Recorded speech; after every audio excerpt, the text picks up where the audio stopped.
Hello. Welcome. Can you hear me? Can you see me? Can you hear me? How's the view? How's the sound? Hi. Trying to make sure like everything's good with the settings. How am I looking? Hi Oscar. Welcome. Just checking my little... This is a sub-only chat, by the way. So if you're not subscribed, you can't chat, but you'll subscribe so that you can say hey. If anyone wants to join and subscribe now so you can chat with me, you absolutely should. Oh, why do my eyes look like that? Wait. I didn't realize it, like, this one, like, changes your eye color. Wow. Cool. I have blue eyes tonight.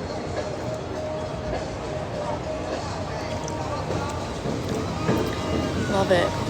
I feel like it's trippy a little bit. Hi. The eyes are crazy. Hello. Look at this gorgeous church. Y'all subscribe so you can chat with me. No one's saying hey. I need you to say hello, please. Say hello. Come say hey. And let me know if you can hear me. Can you hear me? Can you see me? Hello. Okay, wait. Hi, Roger. How are you? Okay, yay. Someone's here.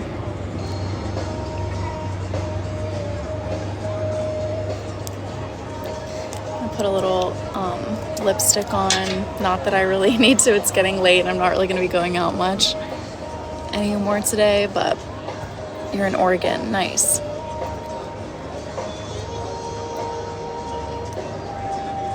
Definitely don't need this, but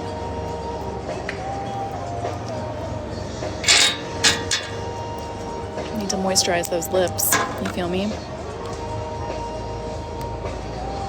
Hi, Bubba. You're good? Nice. Hi, Imtiaz. Okay, how are you doing? How's Oregon? Roger. We're still in Athens. Still in Athens. This is, I want to show you, here's the Acropolis. And then here's me. Hi, Julian.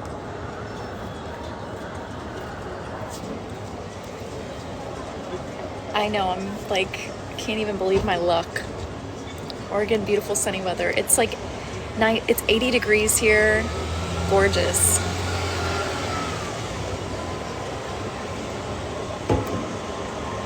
Hi, Lindsay. Welcome, welcome.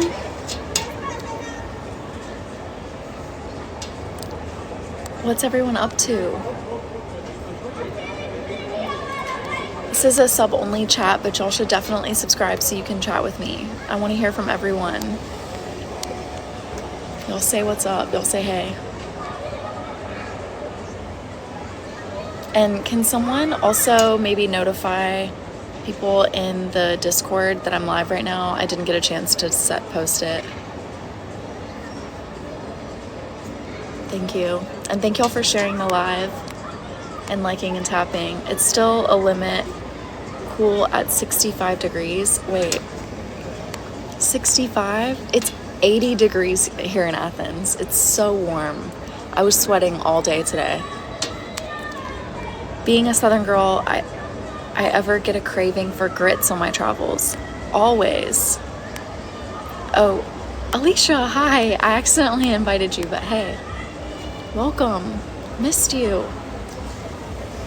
Okay, wait. Hey.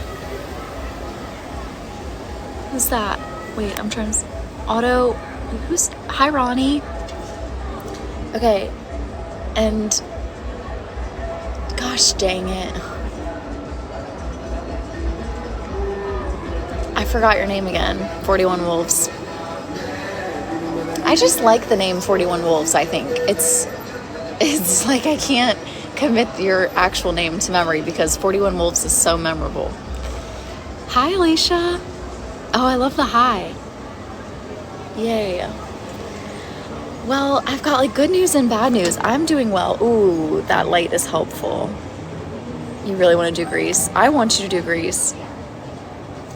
You love the Southern accents coming. I just finished a phone call with my dad, so I feel like that's where it's coming from. If anyone is curious, just talked to my dad. So, yeah, the Southern accent is definitely present.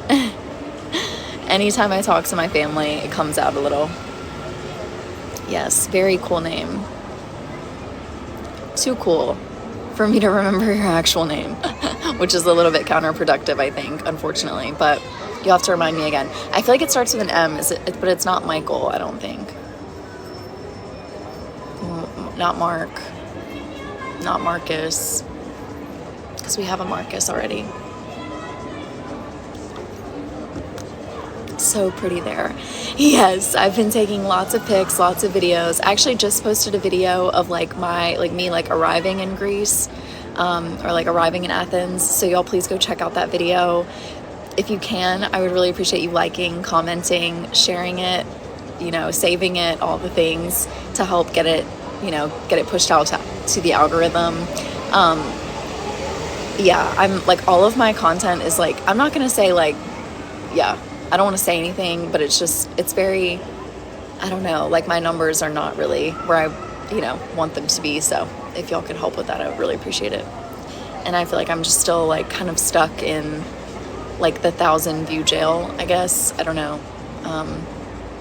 I just need to put more like interesting and helpful content out there. I get it. Like my little travel videos probably are not going to perform as well as like me actually talking and trying to like help y'all solve a problem and educate you on something. But it's just, Ronnie, oh my gosh, thank you. Thank you so much for subscribing. Right. Yay. Thanks, Ronnie. Hi. Yay, I'm so glad you subscribed. Welcome. Okay, 61. Off to the races. Ronnie. Oh, nice. It's the bell. Okay, Houston. I love it. I'm following you right now, Ronnie. Oh, I follow you already. Nice. Ugh. Thank you so much, Ronnie. Okay, let's dance. I need some music. There was like someone playing a guitar earlier, and I'm waiting for that to come back out. It was the only way you could comment. I know, that's kind of that's part of, the sub live, is being able to just communicate with just my subscribers and give y'all the time and attention you deserve for, taking the time and money to subscribe to me. Hi, Gabby. I'm so sorry you can't chat, but I love you and I miss you, and I'm so grateful that you were there to celebrate my birthday with me. And I hope you're doing well. Thank y'all for being here. It really means the world. This is the live though. What denomination church is that? I don't know. I can't read Greek, so I'm not sure. Maybe Catholic? I'm not sure. It's a really good question though. I'll see if I can find out for you. You could probably look it up. It's like, but yeah, I don't know if I want to give my exact location, but I'll look it up and tell you later.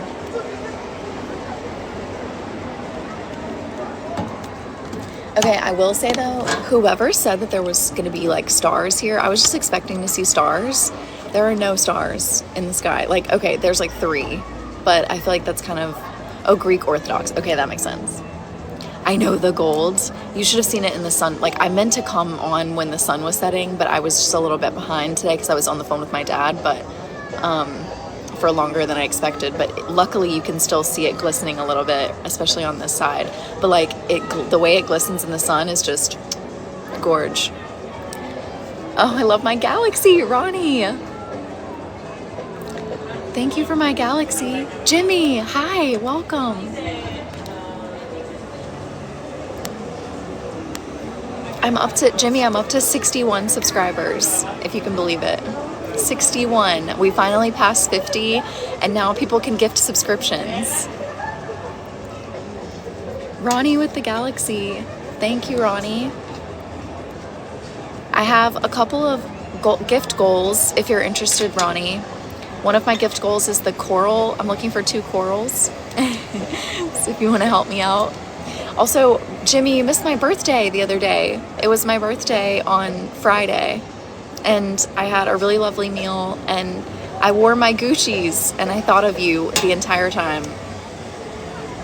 Thank you again for everything that you did for me last year to make my 30th year on this earth so special. It really meant the world to me, everything that you've done. It's just, you're incredible. Incredibly generous and kind. Have to support my traveling habits, but you'll have to catch me next time. Okay, no worries. Thank you, Ronnie. Thank you for the Galaxy, and thank you for the love. And thank you for subscribing, King. Ah, the coral. I love it. The coral's so pretty. That's my favorite. I feel like a mermaid. There's about 1,000 Eastern and Western church split in Constantinople. Okay, interesting. I didn't know that. Yeah, I heard there were stars. I heard that too, and so I'm a little bummed. Should view inside the church. They're beautiful. Yeah, I'm definitely gonna film like inside the church, and I'll probably do a video like showing some more of Greece. I have more content to come. I'm just taking my time with it, I guess. I'm already almost out of water, and I'm trying to get my water is in the fridge right now. I'm trying to let it get cold before I get another one, but I'm so dehydrated because the sun is so draining, and it's 80 degrees here, and I've been out in the sun all day, and it just really like tuckers you out. I had a Coke Zero to try to like pep myself up, but yeah, I'm just so drained from the sun and the heat. Eastern is Greek Orthodox and Russian Orthodox churches. Okay, wow, look at Bubba go with the facts.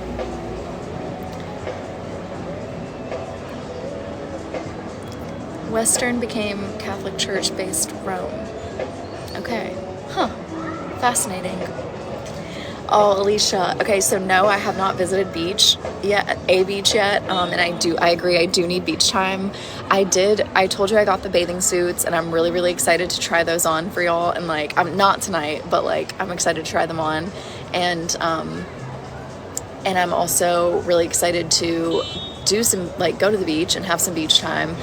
But the only like things I could find for like going out there was this like day trip that you could take to 3 different islands, and it was like a 10-hour trip to go to these 3 different islands, and I want to go so badly, but it's like $200 for the trip, for like the one day to go to these 3 different islands on a boat and then come back. And then there was another one that was like you can go on a catamaran for like 5 hours, and that was like $186 or something. So like both were like roughly like $200, and I was like, I can't. Financially, I just can't. I can't justify it. But I wish. And so there is a bus that I can take that will take me to the beach, and I can just like take a cheap bus to get to the beach, and then I could just lay out, I guess, on the beach in Athens, and then take the bus back to Athens. Sorry, it's not in Athens. It's this small town called like Perennis, or I don't know how you say it. But I thought about maybe that tomorrow. But otherwise, I think I'll just have to go to the beach when I hit the island. Island life, I'll definitely hit the beach. And the dog that I'm caring for next week cannot be left alone. He's like a very like scaredy, instead of like a scaredy cat, he's like a scaredy dog, and he needs to be like with someone at all times, and he's actually afraid of men, and he only likes being around women, which I think is kind of funny and sweet. But he doesn't like to be left alone at any point. So if I want to go to the beach, like I have to take him with me, which is kind of cute. But so yeah, I'm gonna be like taking him to the beach, and we're gonna have some beach time together. Me and Sherlock is his name. I'm excited.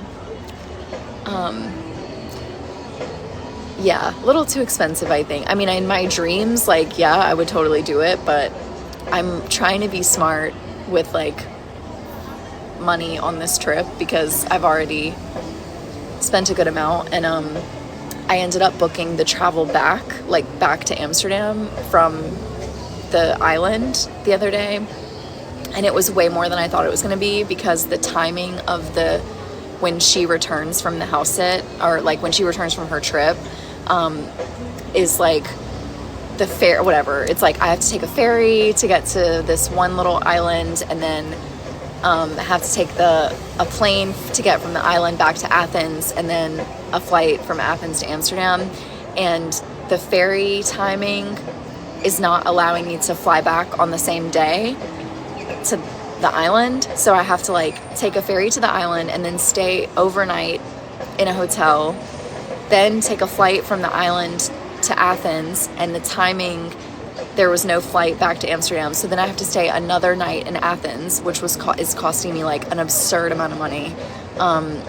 I did not want to spend that, but I have to because there was no way unless I slept in the airport, like that, which I thought about, but I decided to spend money to stay in a hotel overnight. So, and then fly back to Amsterdam. So what I thought was going to be like a one day of just like long travel with like ferry, flight. Now it's ferry, overnight stay, flight, overnight stay, flight.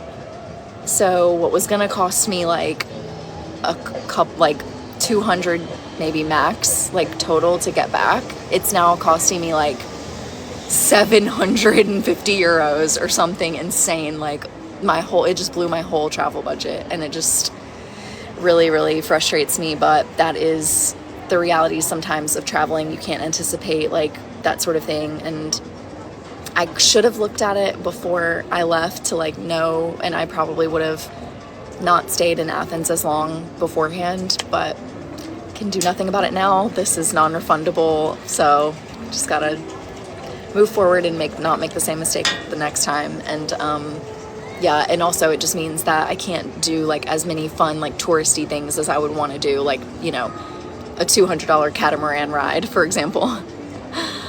Yeah, but it's okay, we're gonna have fun. I'm still gonna get beach time on the island, I'm still gonna get a free week on the island, and it's still gonna be great. It's just the flights were, and like the getting myself back to Amsterdam was like more expensive because I have to stay in hotels for 2 nights when I was not planning on, like when I didn't want to. I just wish the timing of everything had worked out better, but that's okay.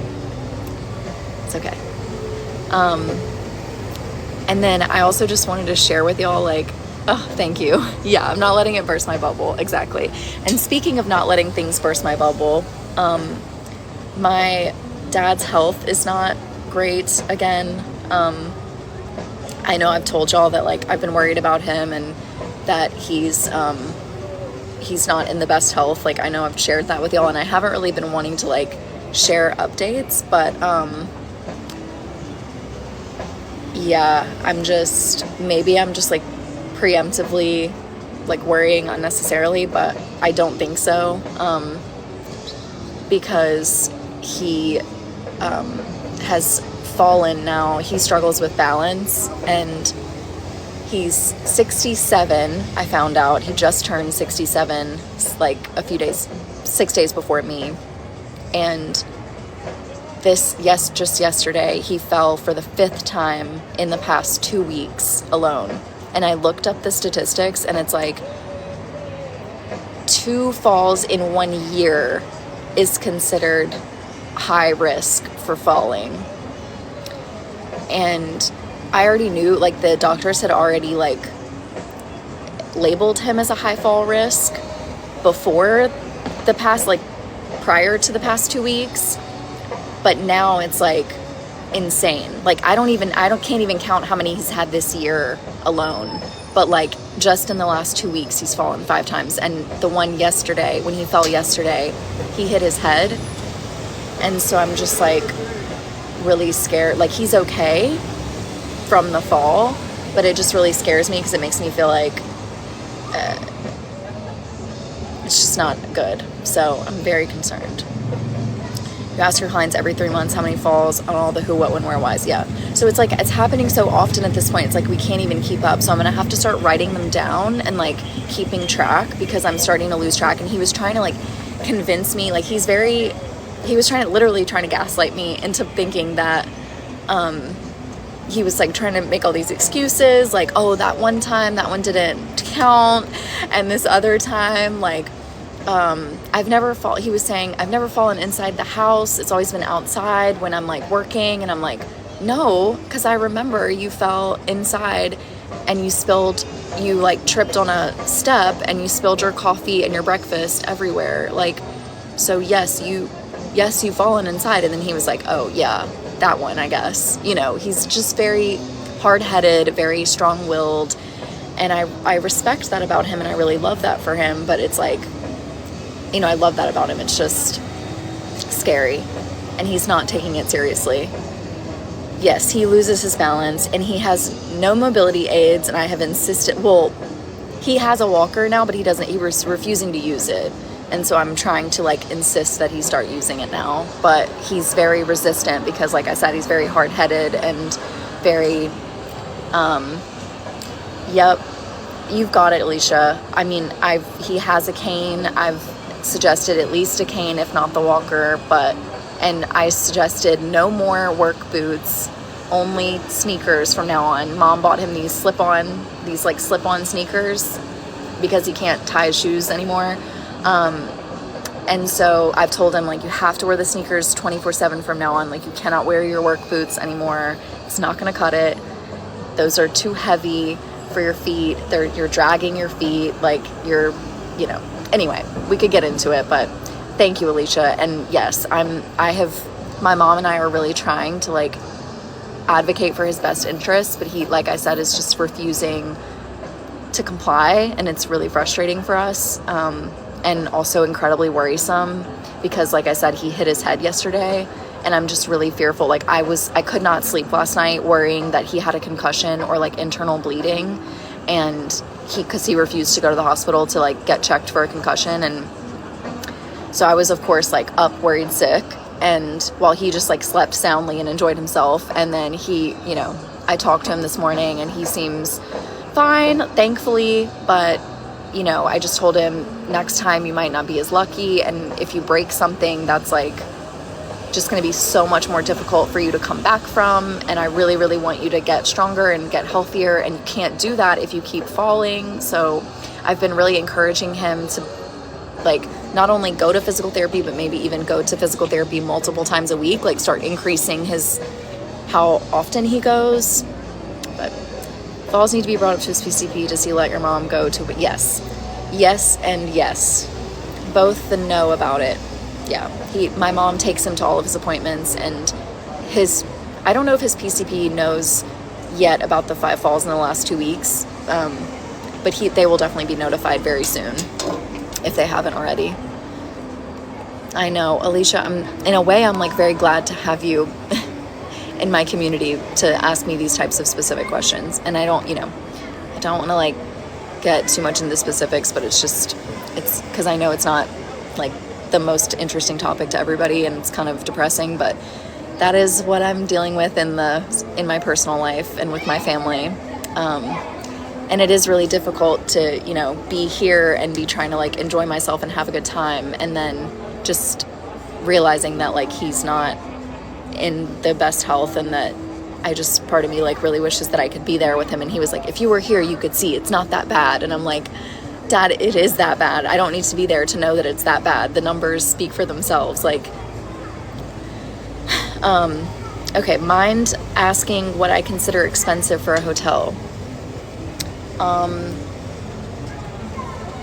I would say, what would be expensive to me? Like 250 euros and up, I think I would consider expensive. Maybe even 200 and up. 200 to 250 and up, I would say was like expensive. Thank you, Alicia. I don't think he feels that way. He feels like he's being attacked when I try to tell him these things. He is very much like refusing to, he feels like I'm bullying him. He was like, leave me alone. And I was like, I'm trying to help. I love you. He was like, what do you want me to do? Just give up? And I was like, no, that's the opposite of what I want you to do. I'm giving you a list of everything I want you to do, and you're just not doing it. So it's fair. And I'm sure it's frustrating for him because he's like hearing the same thing from my mom. And so he's just like hearing like, us both trying to like kind of say the same things. I'm sure he's just tired of hearing it, but it's like, well, if you would do something about it, then we wouldn't have to keep repeating ourselves. Ethan, hi, welcome. Lose your subscription. Wait, when did you get a subscription? Are you here? Can you say hey? When did you get a subscription? Did you get gifted one? Hi. Men find it hard to face the fact that we age. I mean, I know, blah, blah, and I totally understand that. And I told him that, like, I'm so understanding of his situation, like, I understand that because we went through this with his dad, my grandfather. And so I was like, I understand how incredibly frustrating this must be for him, and how, and I tried to tell him, like, you don't need to use the walker forever, right? It's not like once you start using it, like, you're just now that means you're like on the walker forever. It's like, it's just a stepping stone to get him back to good health and get his like lower extremities stronger. And I think that using a walker will help take off some of the pressure from his back and his like his lower back and his legs and his knees.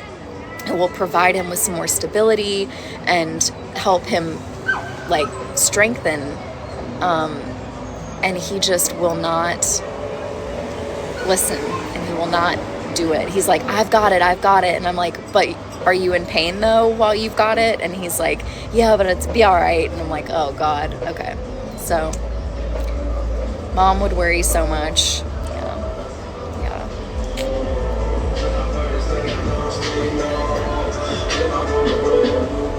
Anyway, told mom didn't want to see dad go, but would rather see him happy. Ugh. But that's the thing though, like, I don't think he's really happy either way. I mean, he's in so much pain. So it's like, yeah, I mean, I don't want to just complain or like, be saying like that stuff all the time, but also he's miserable. Like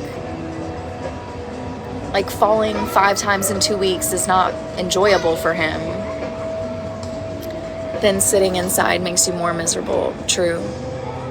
Then sitting inside being miserable. I see. Yeah. But know your limits. Exactly, Ronnie. No, I hear you, Bubba. I hear you. And I need to maybe loosen up, or I guess a little bit, and just let him be. But it's like, it just feels like 5 times in 2 weeks is like not okay. And he was like, again, gaslighting me. He was like, oh, one of them didn't count. And like, I've never fallen inside. And I'm like, yes, you have. But yeah, anyway, dad was constant knee and hip pain, but refused to see a doctor. No, Bubba. So yeah, you get it. 5 times in 2 weeks is such a power move. I know. I'm like, I don't know if this might be like a record.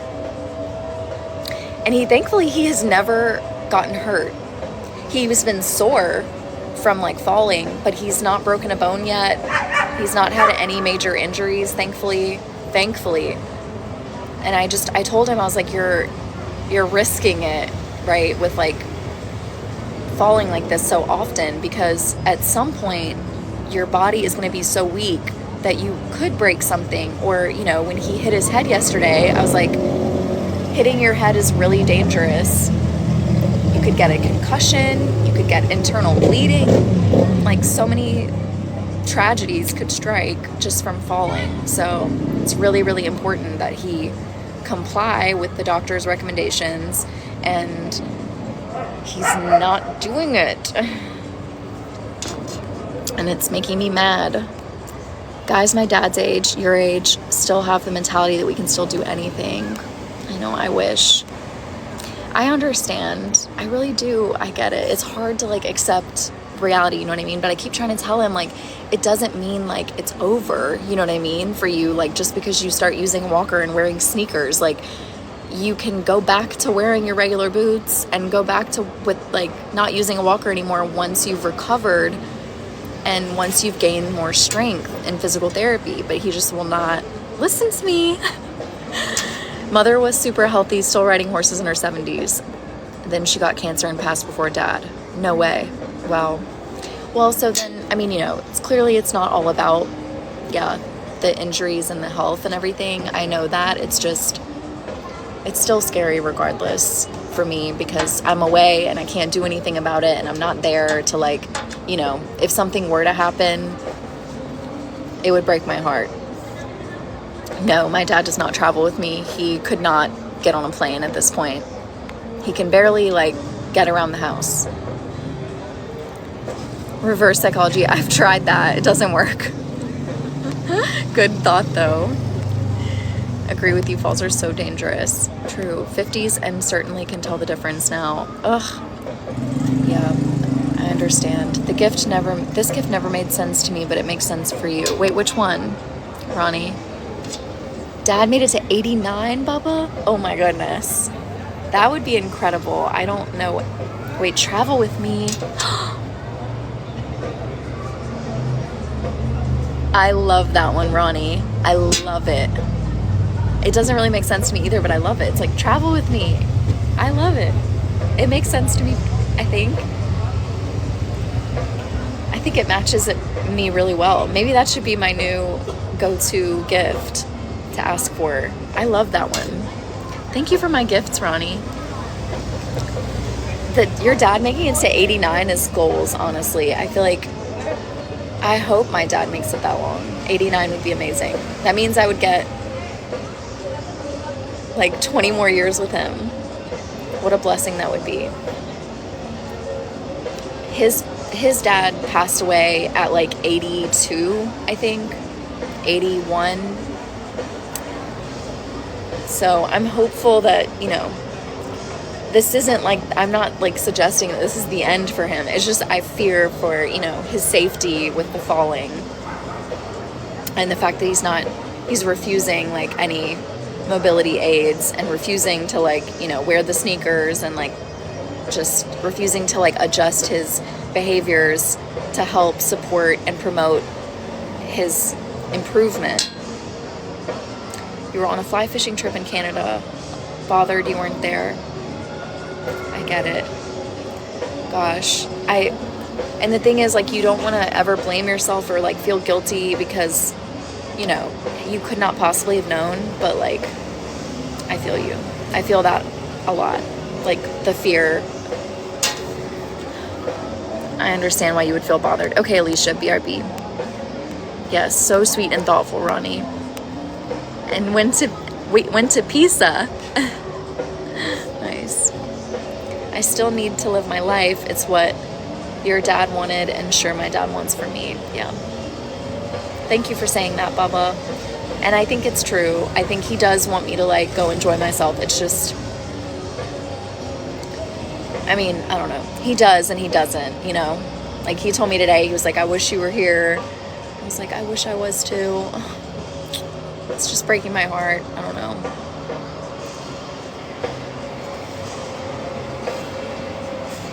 But he does. I think he wants, he wants me to go live my life. But I'm like, I want to not worry about you all the time.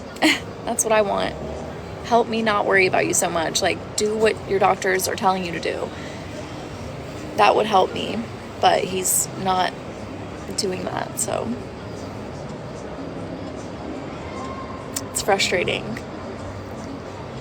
And I don't normally talk about this kind of stuff on live, but it's like, I'm just so, like, I just got off the phone with them, and so it's very top of mind, and I'm really just annoyed. Your mom was 75, really surprised us. Her mother was 97, wow. So did they just catch, I'm sorry to, like, pry, but did they catch it very late? And what type of cancer, if you don't mind me asking? Your grandmother got a driver's license renewed in 94. Nice. That's impressive. Very impressive. Yeah, I'm just so hopeful. I mean, obviously you want them to live forever, you know, and I just cannot imagine, like, not being there.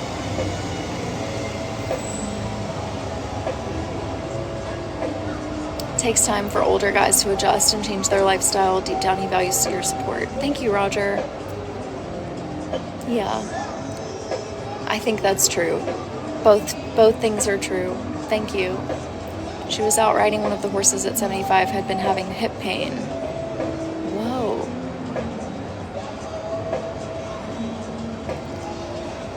Wow. So it was very sudden then. Thank y'all for watching, by the way, all 100 of you. Y'all please subscribe and come chat with me. Let's talk about something more positive soon. Switch gears in a bit. And y'all come chat. And help me reach my goal. I'm trying to reach 65 subscribers. And I have 61 right now.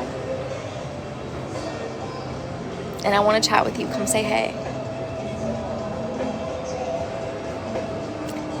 This church really is so beautiful, and I'm so happy and lucky to be here. I love Athens so much.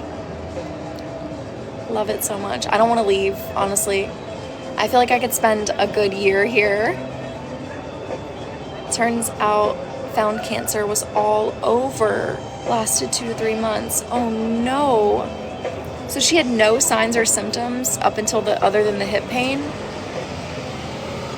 Hi, J-Star. Good.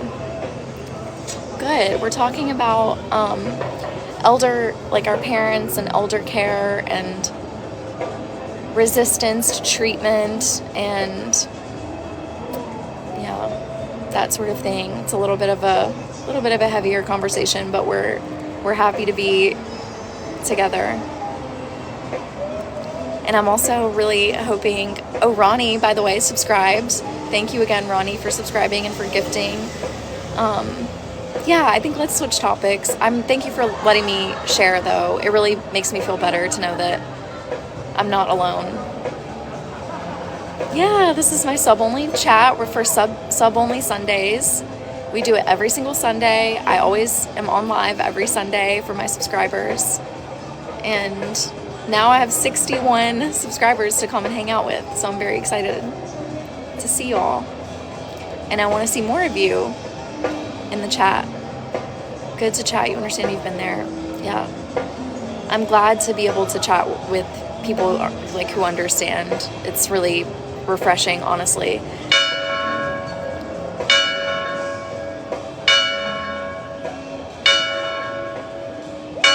Can you see it?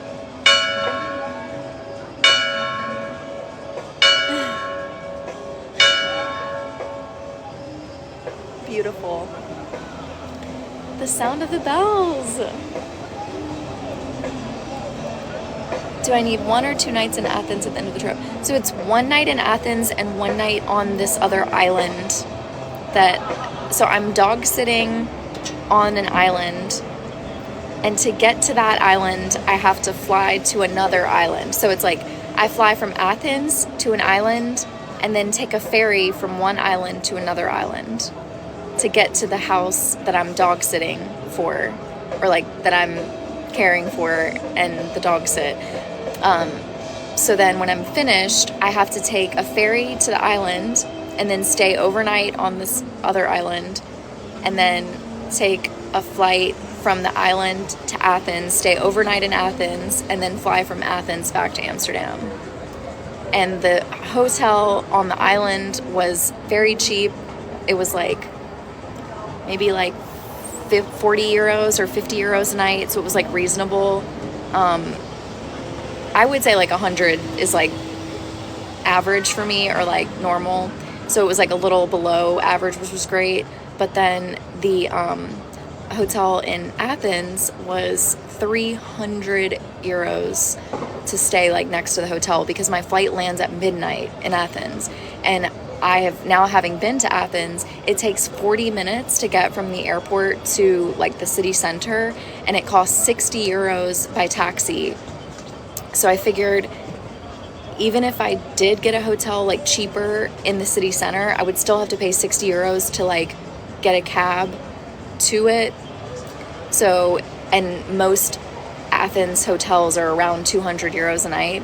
So I figured like it's not that much more expensive to just go ahead and do the one next to the airport, but I couldn't find anything next to the airport cheaper. They only have one hotel there. It's the Sofitel or whatever, but I've already booked everything. So I appreciate you saying that so much, that you have points, and that's amazing. And I hope you get to use them for yourself at some point. I hope you go on a fun trip and use them, but I can't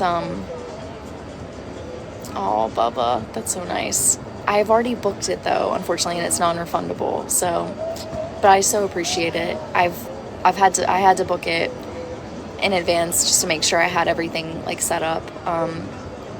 So, oh, Bubba, why not? Why don't you use your points? Are you too busy? Well, listen, maybe the next trip. I would love that if you were up for it. That's so sweet. Maybe my next trip. Let's see. But it's so thoughtful. You're so thoughtful and generous and kind. Thank you. My community is like, everyone in my community is like so generous and sweet and giving and loving, and means the world. So enjoy hearing about my adventures. Thanks. J-Star, so sweet. Yeah, I wish I had been able to like find something more reasonable to get back, but it's okay. I'm gonna make it work this time, and then I'll know better in the future. I have to think about where I'm gonna go next. Should we brainstorm? Like, what's gonna be my 32nd country? I've been so set on like reaching 31st country. I've been so set on reaching 30 that I have not even thought about like what's next for me. You don't have anyone and get pleasure helping others, Bubba. That's so sweet. I get inspired helping others too, and planning international travels. Totally. J-Star, yes, ditto.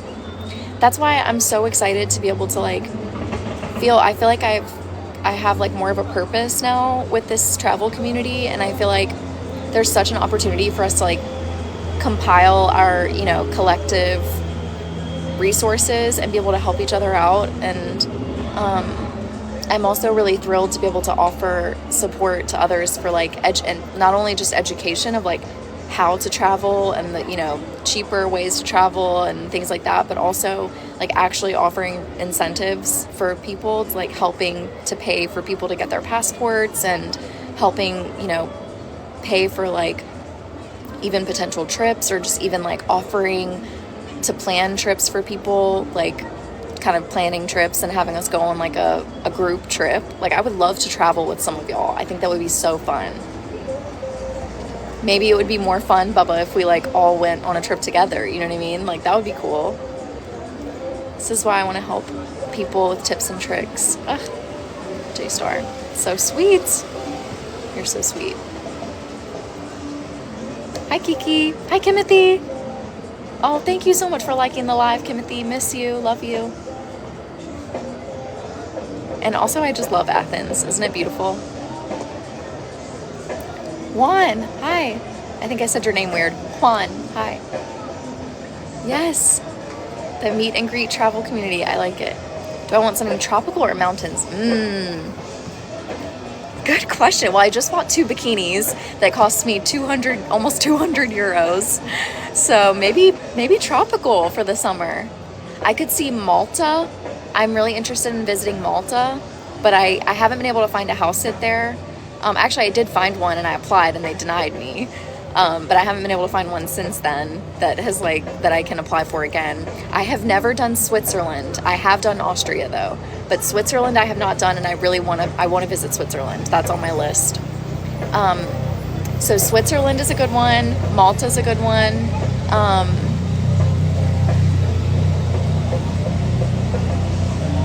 Luxembourg, which I'm gonna visit probably pretty soon when I get back. I don't know if it's gonna be my 31st one, but yes, Switzerland is so expensive. I know. That's part of the reason why I haven't been there yet. Yeah, I want to do like a train ride as well through Europe or like through Switzerland or somewhere kind of around there, because I've heard that the train rides are so beautiful, and it's like a really somewhat of a reasonably priced way to like see more of the country. So I could see myself like maybe staying like a couple nights like in Zurich, and then like taking a train over to like Bern, like across the country or something, or maybe going even into a different country. I don't know. And then while I was in Croatia, you love Luxembourg? You haven't been in years? Wait, did you say you loved it? I just see Luxembourg. You've done train to Paris to Amsterdam. Interesting. I didn't even know they had a train from Paris to Amsterdam. That sounds kind of fun. I could see myself doing that. Like just doing planning a little weekend in Paris and just like taking the train from Amsterdam there and back. That would be fun. The thing is, because I've already been to Paris, like all of the countries that I've already been to, I cannot justify spending money to go there. Like, it's so difficult for me to justify it. I struggle so much. Like, I couldn't pay for a trip to Paris because, like, I've been twice already. But if somebody else wants to pay for it, I would totally go because I want to go back to Paris so bad. And, like, my friend kept trying to convince me to go on a trip to London. And I really, really want to go with her. And I think it would be fun because we could split it. You know, it wouldn't be as expensive. But, like, it's really hard to justify it because I've already done London so many times. So it's like, I feel like I just need to keep, like, visiting new places. And it's hard to justify spending any amount on a place I've already been. Which sounds bad because I love those places. But I'm on a mission. I'm a woman on a mission. But, you know.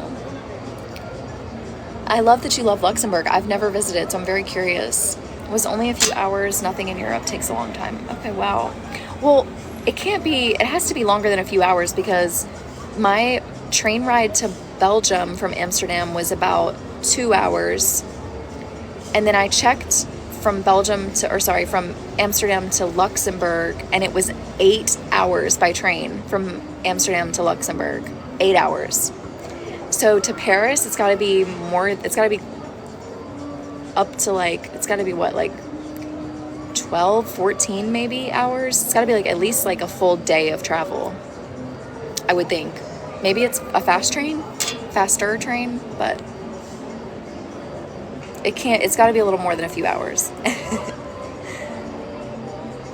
Ethan, I'm so confused. I'm sorry, it said that you were subscribed. Can you say hey or no?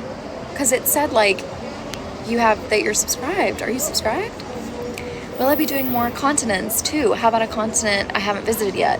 Oh my gosh, in my dreams I would visit more continents too. How about a continent I haven't visited yet? Oh my gosh, in my dreams I would visit a new continent. I would really love to start like making my way through countries in South America. I've never visited anywhere in South America, so Brazil is my number one, but I would also really love to see Chile and oh gosh, so many countries. Argentina, like lots of countries there.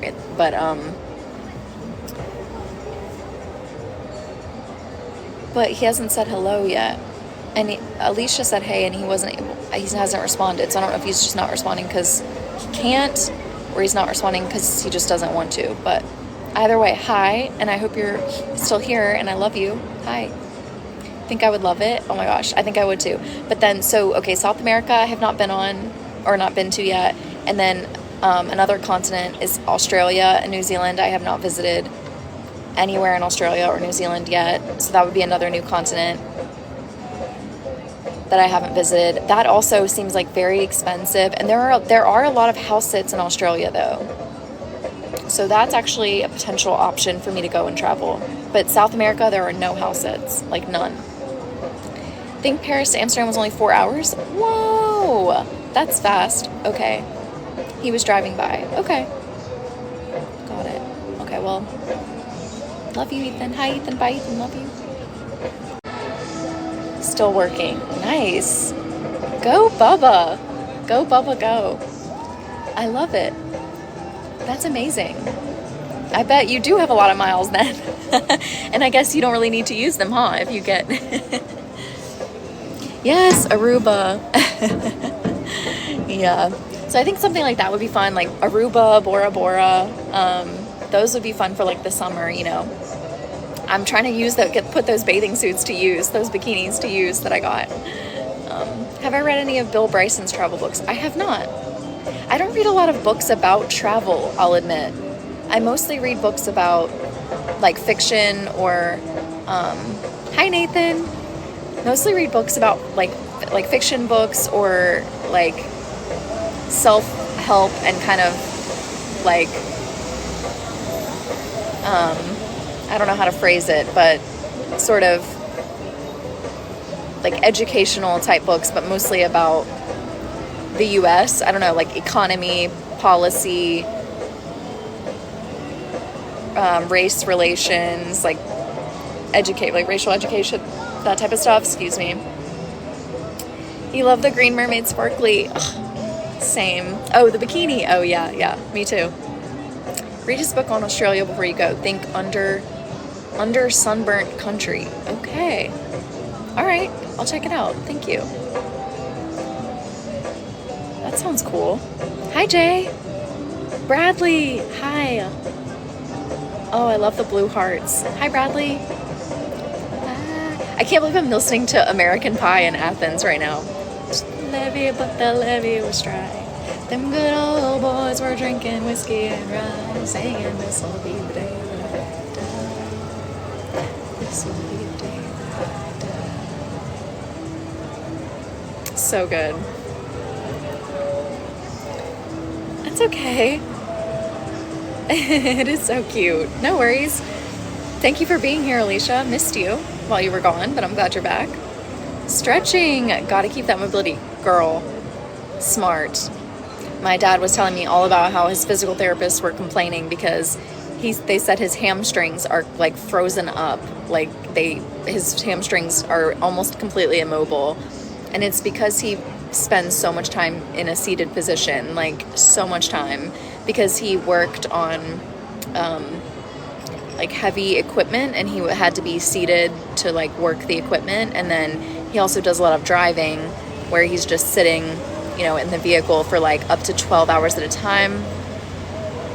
So that's when most of his life is like just getting on and off things and then just sitting in things. So his hamstrings are like very tight and like not stretched at all. And he's never been super mobile, to be honest, but yes, it was something he enjoyed, Alicia. It was his whole life.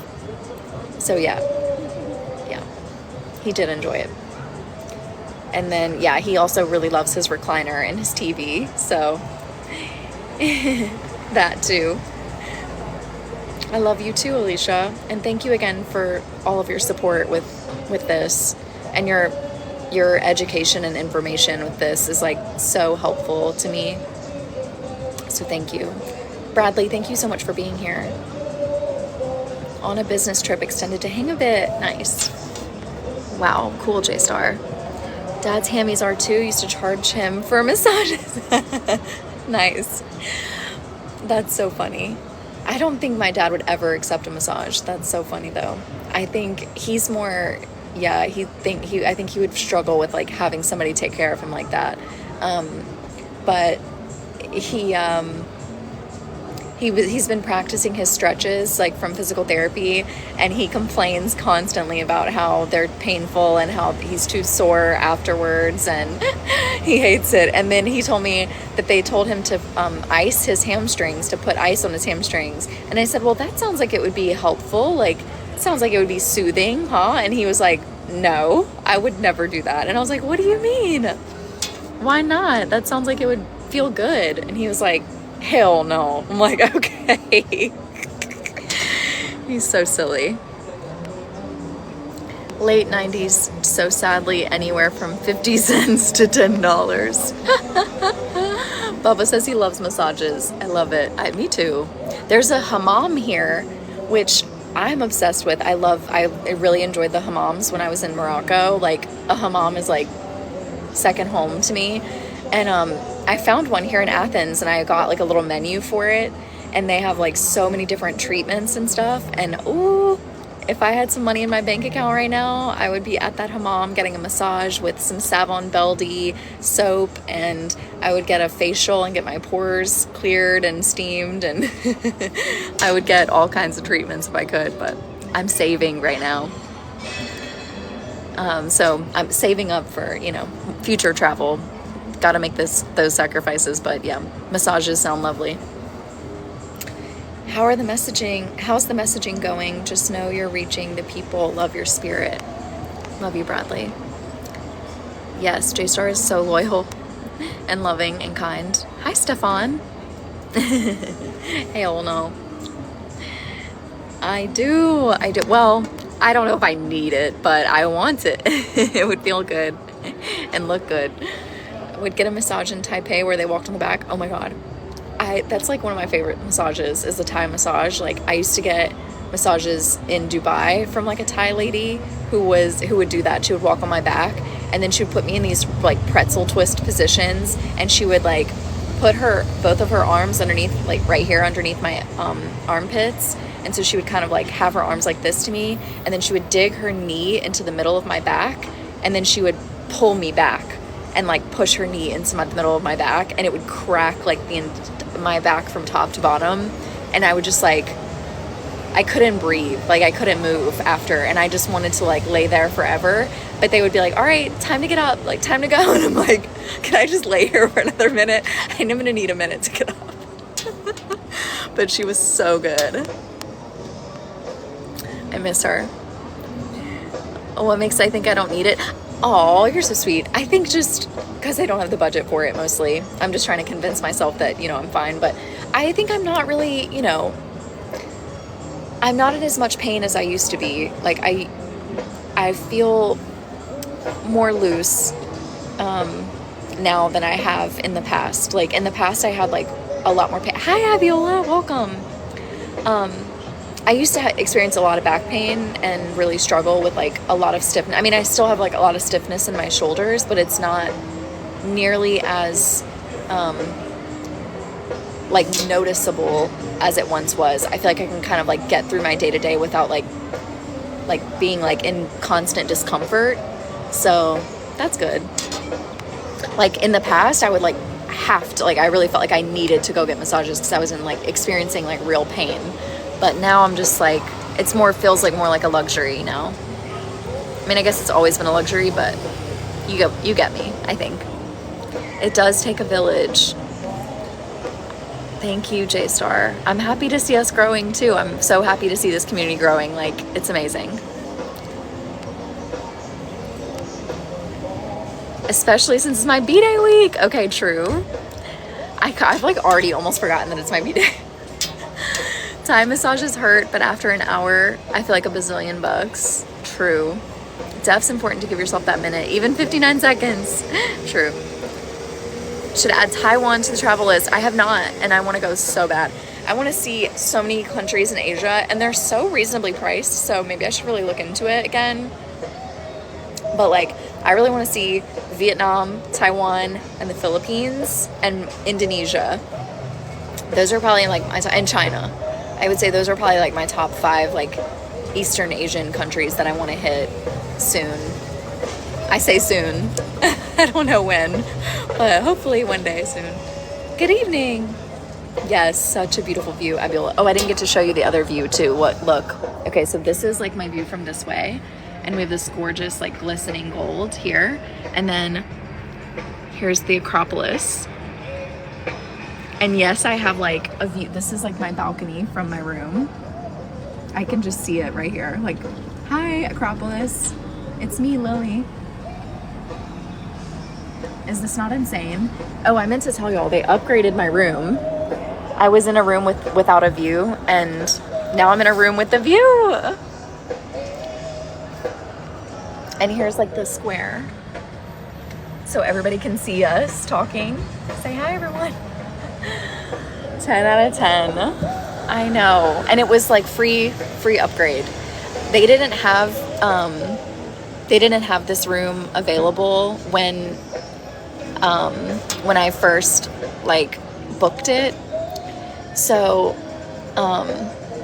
like when I first booked the room, or when I booked the hotel, they put me in a room without a view because they didn't have one available. And I asked them, I was like, hey, maybe if you could upgrade me at any point during my stay, like I would really appreciate it. It's my birthday. And they were like, we'll see what we can do, but like we can't make any promises. And then this morning they called me and they were like, we have a room for you and you can stay in it for the next few nights. And I was like, okay, thank you. And then they just gave me this incredible view, this incredible room. Oh, I have to show y'all too. Hi, John. Oh my God, wait. I wasn't planning on like showing y'all inside, but I just have to look at the ceiling. Okay, you're not prepared for this? Look how gorgeous the ceiling is. I can't even like express. Hold on, let me flip and then show you this way. So like if I can, oh, that's my finger. Let me zoom in. So they're like baby cherubs. Can you see the baby angel cherubs on the ceiling? The plaster is like just stunning. It's like so pretty. And my other room did not have this. Like it was pretty, but it wasn't like this where there was like angels on the ceiling. But yeah, this is my little room. So pretty. It's small but mighty. There's like this plasterwork above the door. So cute. So cute. More cuter than, it's not just cute, it's like perfect, like stunning. This filter is insane, these blue eyes, but it's an independent hotel. It's a boutique hotel.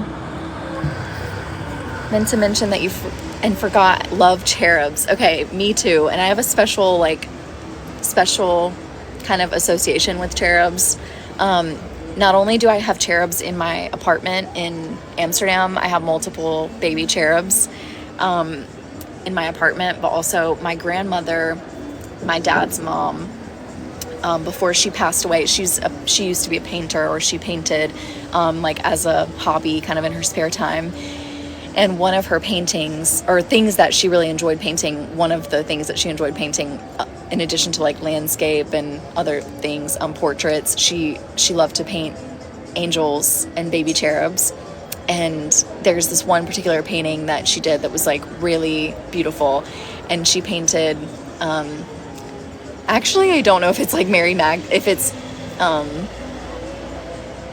like Mary, like Mother of Jesus, or if it's like Mary Magdalene. I'm not exactly sure, but it's like this, beautiful woman in blue, and then like all surrounding it are just like these little baby angel cherubs. And it's just a really beautiful painting that she did. And I remember seeing it like every single time I would visit her in her house, like she had it hung up. And so it just reminds me so much, like anytime I see a cherub, I just think of her, and she was like my angel, like such an angel to me. So and such an angel to so many people. I don't know if I've ever told the story about what happened to her and like how she passed, but that'll be maybe another story time. It's again kind of a sad topic though, so like beautiful but sad. Have I done Anne Frank House in Amsterdam? Yes, I have. And it was also beautiful but sad. Julian, hi, welcome. But I'm glad you love cherubs too, J-Star. It's another one of the many things we have in common, because I love baby cherubs also. It's like one of my weaknesses. Hi, Ben. Thank you for the follow. Why are like so many of my topics like happy, sad? I don't know. It's just, I guess that's just life, huh? Reintroduce. Okay. Hi, everyone. I'm Lily. Y'all should definitely subscribe. I am a full-time traveler. What else? It's my birthday week. Y'all subscribe. I really need to get like a little spiel prepared so that I know what to say whenever I need to reintroduce myself. I feel like I just say the same, like, I don't know. I feel like I get tongue-tied every single time. Oh, thank you, Alicia. Have I shared how she passed? Do y'all know that story? Like, we don't have to get into it if no one wants to hear it right now, but I'm just curious if that's something I've already shared or not.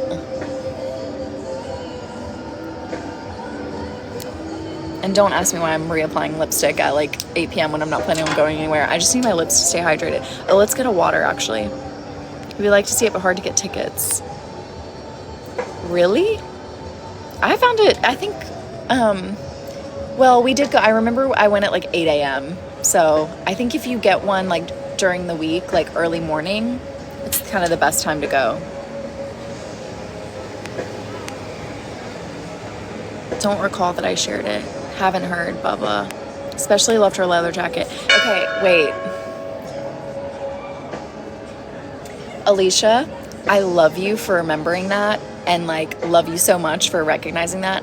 But I will say I'm actually talking about a different grandmother. So that my grandmother who passed last year, that was my mom's mom. My mom's stepmom, technically. My mom's biological mom is still alive. But my mom's stepmom passed away last year. And yeah, so her passing was like last year. That's my mom's mom. Hi. Oh my gosh. Hi. Is it Jules? Hi, Jules. Thank you. Welcome, my love. But I'm actually referring, in this case, about the baby cherubs, I'm actually referring to the one who's a painter. That's my dad's mom. And she passed away over like maybe 15 years ago now. She passed away when I was like a very young child. I think I was about 8 years old. And her story is like wild. I don't think I've told it because it's like very near and dear to my heart and very sad. Maybe I actually did share it, but it's also like really tragic. So get occasional Amsterdam layovers, need to visit more museums there. Okay, nice. Well, that's where I live, Bubba. So cool. Very cool. Hi, Jules. Love it.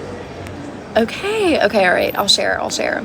Okay, so, I'll just tell y'all like her name. You've lost both grandmothers to, yes, I have lost.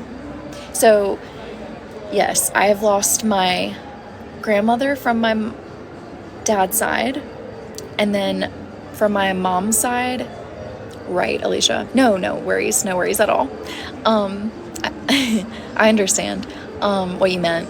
So, but on my mom's side, so my mom had a biological mom and then a stepmom, and her biological mom is still alive. She's still with us. But her stepmom, who was the one that we were like closest with, she passed away this past year, and she passed away from cancer. So we did lose my mom's stepmom last year to cancer. Her name was Avelina, and she was Filipino. So she's the one who like cooked me all the Filipino food that I love, pancit and siopao and lumpia. Her lumpia was incredible. So many amazing, delicious things, and she taught us so many amazing things. She's just a brilliant, beautiful woman, and she had long black hair down past her bum, and she was this tiny little, she was 4'10". Her foot size was a size 5, so she had tiny little feet, and she was a tiny little woman with very, very long, flowing, gorgeous, thick black hair, and yeah, she was stunning. Yeah, it was a tough year.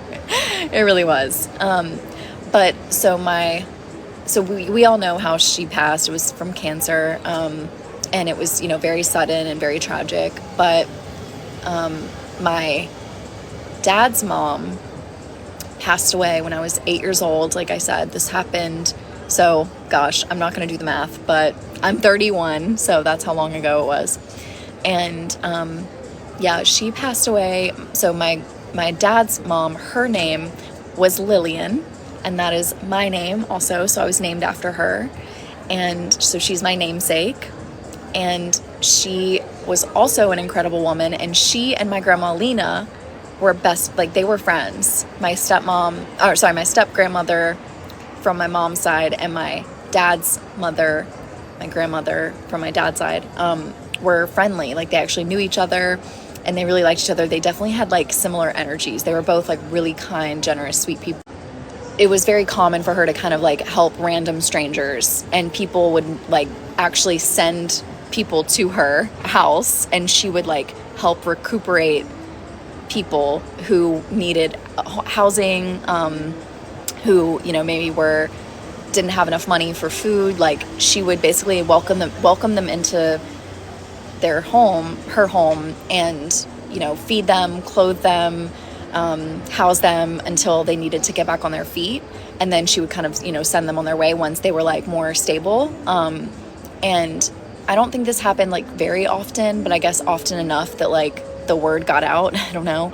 And so someone was like hitchhiking in Mississippi, which, like, who hitchhikes in Mississippi? But anyway, there was this hitchhiker that she stumbled upon, or who stumbled upon her. I don't even know exactly like how they officially met, but he basically, you know, he needed help. He had no place to live. He had no clothing. He had no job. He had no driver's license. He had nothing to his name, basically. And she was trying to like kind of help him get back on his feet.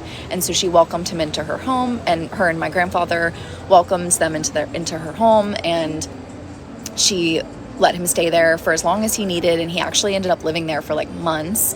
And she was, you know, buying him clothes and cooking for him. And she ultimately decided to like help him get his driver's license so that he could then, you know, leave and kind of move on from there. And so she had started to practice teaching him how to drive, and she was allowing him to use her vehicle, and she was in the passenger seat, and they would go on the highway and practice. And yeah, they were practicing driving, and she was not wearing her seatbelt, unfortunately, and they went around a curve, and the car flipped, and her head went through the windshield, and she died instantly. And obviously that was incredibly tragic and very sudden. She was very young, for like, you know, far too soon, I think, just because I felt like had so much more life left to live. She must have been like in her maybe early 50s, if I recall correctly. Like, she couldn't have been older than 55. And yeah, so that man, hopefully wherever he is, I'm sure he is still processing the grief of like that tragedy and that incident. But my family did not treat him very well afterwards, and they were very awful to him. So, which I was too young to like understand or really process that whole situation, but it was just kind of like, leave and we never want to see you again. Like, what have you done, kind of thing, which I think is a little unfair, because, you know, he was like, I don't think he did it on purpose, obviously. So it's just a tragic accident, but yeah, just awful. But she was an angel, that's for sure. Angel on earth. And I think sometimes the best ones, you know, are the ones that we lose far too soon. Thank y'all for your support. Ugh. Thank you for letting me share, by the way. I know it's a little dark, but thank y'all. Thank you, Alicia. Thank you, Julian. Thank you, Burke. Thank you. Hi.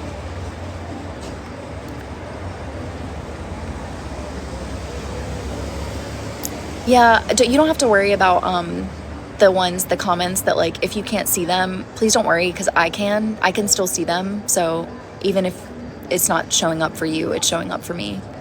So I can still read your comments, Alicia, even if it gets filtered for you. Yes. Grandma Lillian was definitely an angel. I mean, she's definitely one now. But yeah, very sad you've not heard this story. Always helping others and making their lives better. Yeah, that's the goal. That's the goal. Would not expect anything less than that of the women in your family. Thank you, Alicia. That is so kind. So kind. And I've tried to like continue her memory, and I will say sometimes I like wonder if I get myself into like sticky situations sometimes when I do things like that, but it does. Oh, Jules, thank you for listening, and thank you for being here. I rep my namesake so very proudly. Thank you. Oh, you're gonna make me cry. Thanks.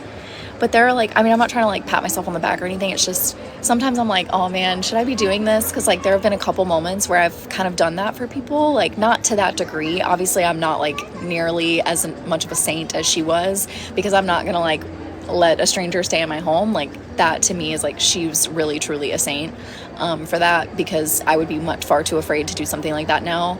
But I have like picked people up off the side of the road, like people who are like hitchhiking, and driven that, like, you know, helps them get from like point A to point B or whatever.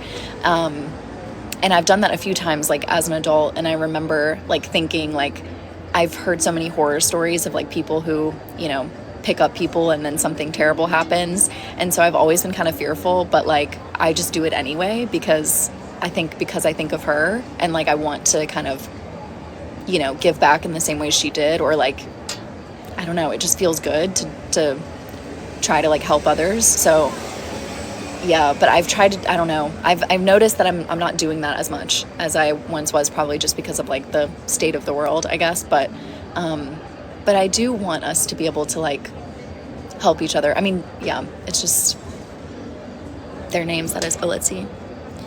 It's, oh, okay, love it. It's Avelina, Avelina, Avelina. So similar. It is kind of close, though. Abiola and Avelina. Kind of close. I do that by being myself every day. Alicia. Gorgeous. That is so sweet of you to say. Carl, thank you for the follow. Thank you so much. Thank y'all. That's so kind. She was protecting you in those situations. Jules, thank you. I hope that's the case. It definitely feels that way, because I will say it's like nothing bad has ever happened. And it's always been really sweet, kind gentlemen who are just like grateful for the ride. You know what I mean? And like most of the time it's like, Mississippi is so hot, and it's such a, like, it is such an unforgiving place. And most people are not willing to just pick somebody up off the side of the street, you know? And I understand why, right? Because of the fear, but like, nobody needs to be walking in that heat for like miles upon miles just to like get somewhere, because there's not a lot of public transportation there. There's no bus routes, there's no trains, there's, you know, if you don't have a car or a bike, you're really out of luck. And even biking is a nightmare, because again, the heat, the humidity, and if you don't have water, you know what I mean, you're so dehydrated, and it's just like, it's truly awful. And so whenever I see someone walking on the side of the road, especially, I know this sounds weird, but like, especially if they don't have their hand up and they're like not asking, not that I wouldn't still pick someone up even if they were asking, but like sometimes like I'll just see people just walking down the road and I'm like, that sucks. And I just feel compelled to like pull over. If obviously I'm not going to do it if every single time, because I don't, you know, that's unrealistic. I feel like sometimes you're in a rush, sometimes you don't know where they're headed, whatever. But like if I have time and I see someone who seems like they're really in need, I'll grab them. One guy I remember, and I swear this isn't just like pat myself on the back, I'm just like thinking of memories. There was one time I was at a Walmart, and I saw a guy who was like on his bike, and I think this was in maybe New Orleans. It was like I was visiting my grandma Lena, actually, and so I think we were in Houma, Louisiana, which is where she lived. And so we were at the Walmart in Houma, Louisiana, and my mom was in Walmart and she was busy like shopping, and she likes to shop alone, so she was like, she wanted me to drive to like pick up some food, I think pick up some to-go food or something from somewhere, and then come back and like wait for her.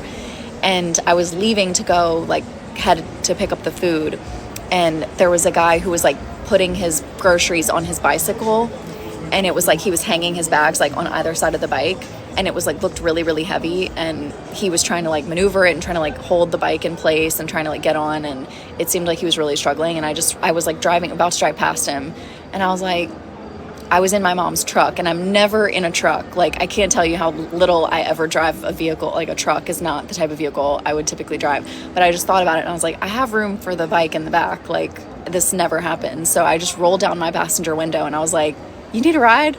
And he was like, okay. So he just threw his bike in the back. He hopped in and I was like, where are you headed? And he told me where, and I drove him home, dropped him off. He was like, thanks. And I was like, you're welcome.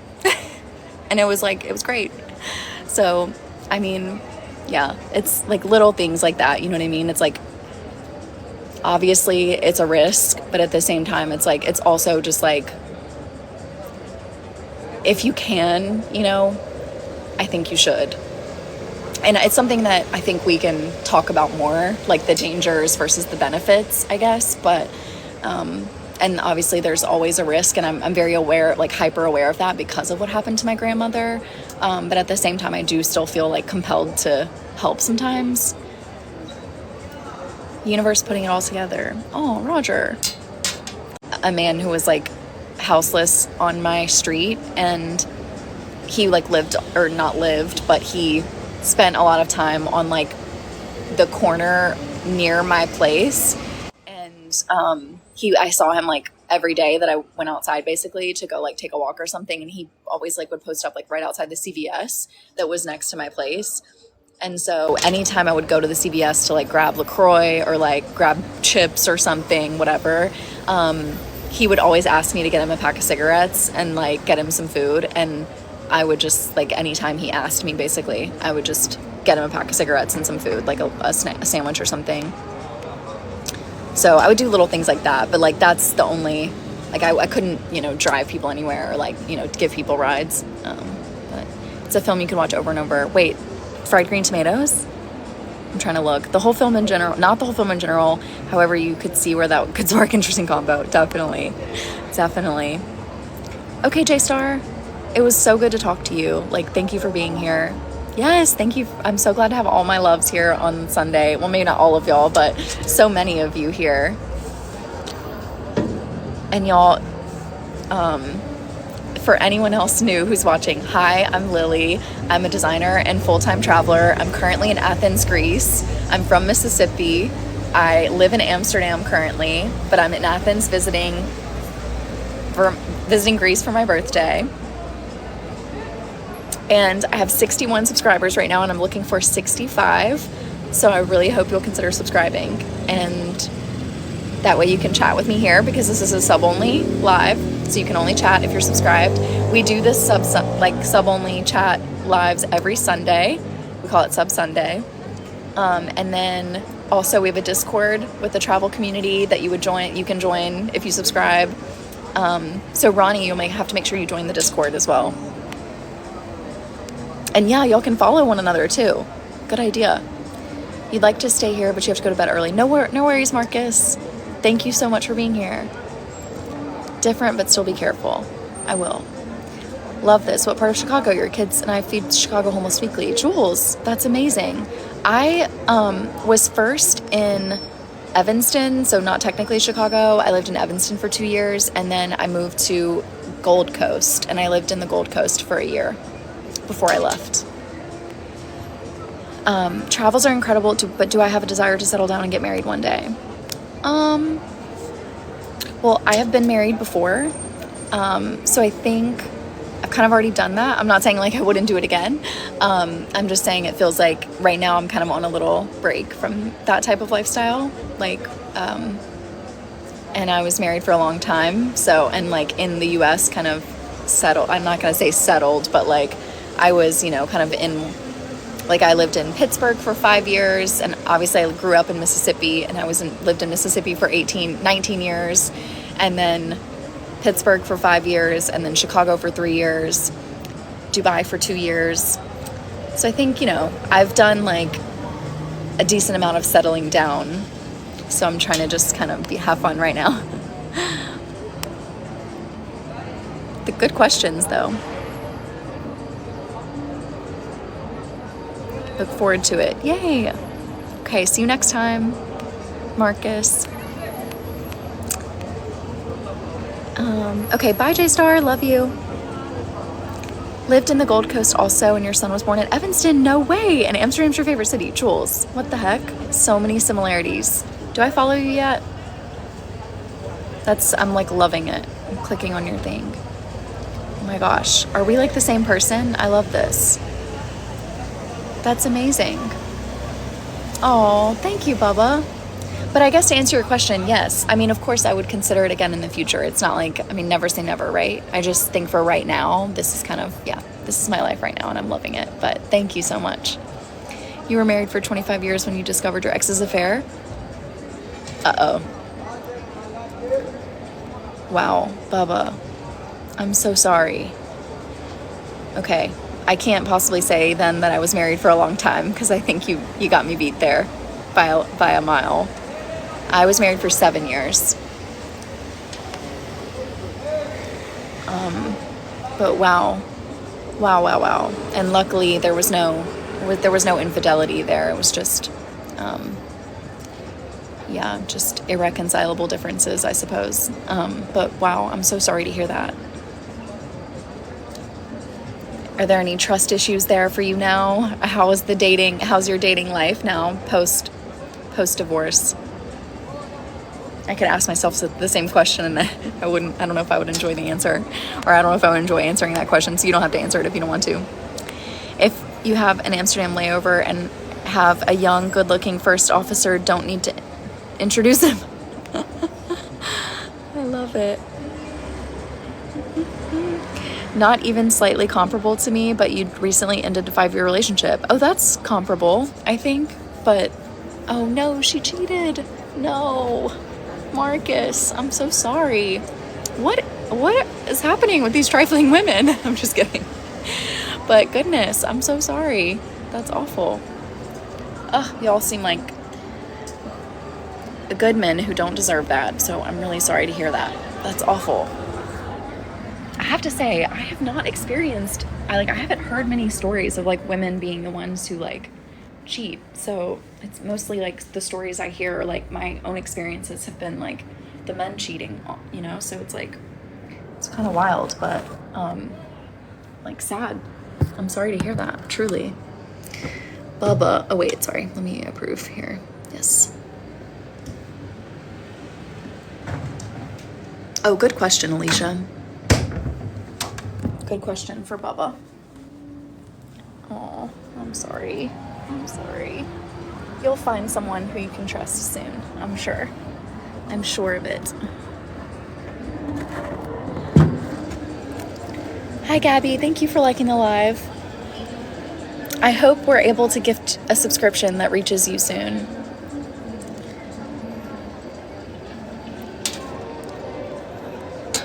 Yeah, that makes sense. I mean, it doesn't, I hate it that happened to you, but I think it's understandable for you to have some trust issues there.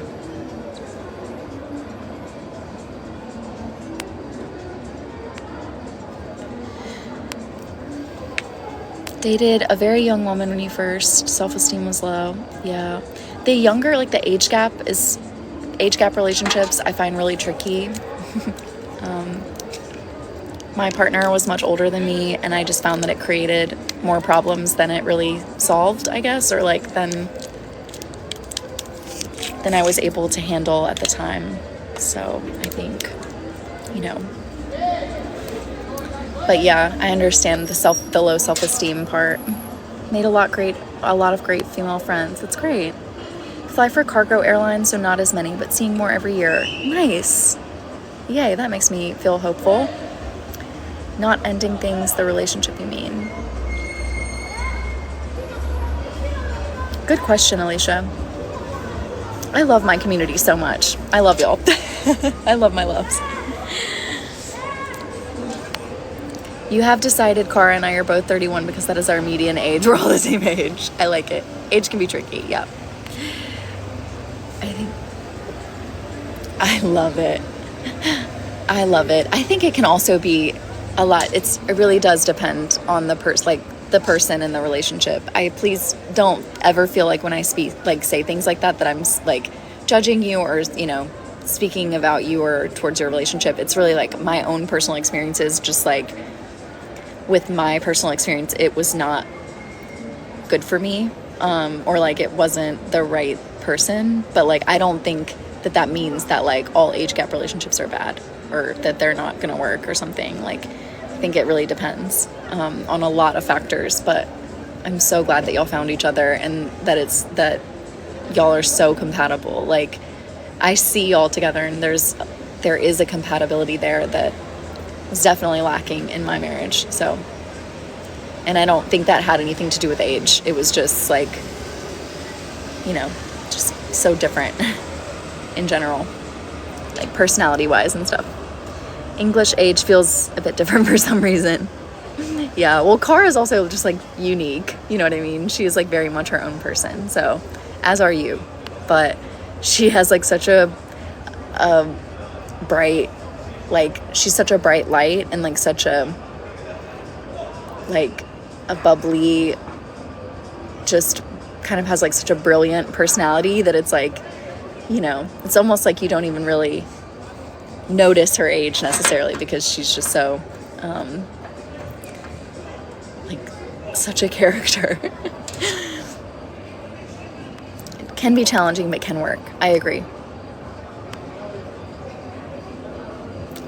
38 typical, about the youngest you would date or remarry. Okay, nice.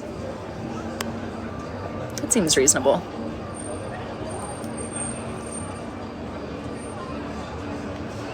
Friend from high school married a guy 25 years older. They had an incredible marriage. Wow. Well, there you go. Yeah, mine was 15 years older than me, so my age gap was 15.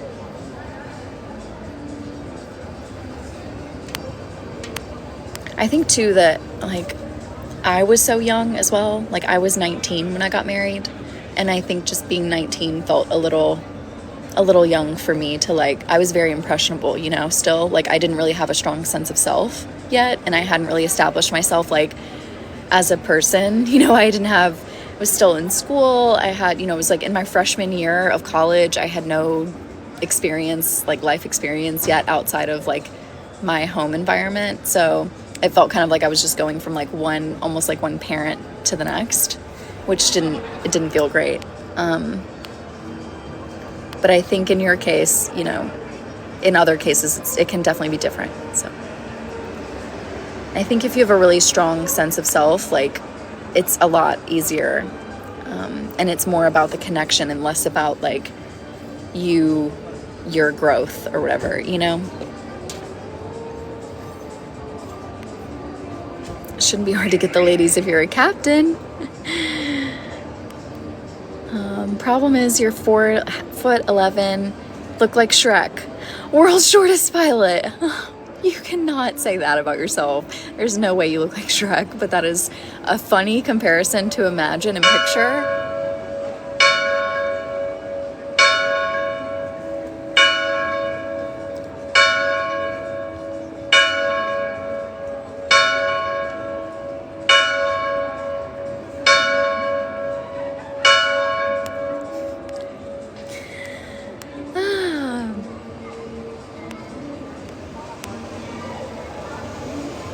As long as you can see where you're flying, says Marcus. Oh my god. Bubba, I am all about a short king. I think, don't sell yourself short. Love that others see the same beauty you do in me. Yay. Oh, you do in her. Oh, yeah, of course. Of course. Cara's incredible. We love Cara. Who couldn't love Cara? Hi, Em. Are you here? Hi, Emily. Welcome. Hi, Tim. Thanks for the follow. Hi, Simis or Simis. Are you there, Bubba? I hope I didn't offend you. I love you. Hi, Julian. Welcome. Your grandpa was short but mighty. Use that as your superpower. Yeah. I love it. Also, there are a lot of like, I don't know how important height is to you and if you're looking for someone like around your same height, but I will say there are like a lot of like, for example, my family is like leans very short. Like I said, like my grandmother, granted she was my step grandmother from the Philippines, but she was 4'10". One of my cousins is like 5 foot, I think, just like 5 foot, 5'1". I'm 5'2". So I think there's like a lot of women out there who are, like around your height roughly. So I wouldn't lose hope. Keep the hope alive. because there's somebody out there for everybody. I believe it. You're actually taller. You were just joking. I think a lot of my comments got filtered. Oh, okay. Oh wait, let me approve some of them here. Hi, Emily. It's okay. The Shrek comment is hilarious though.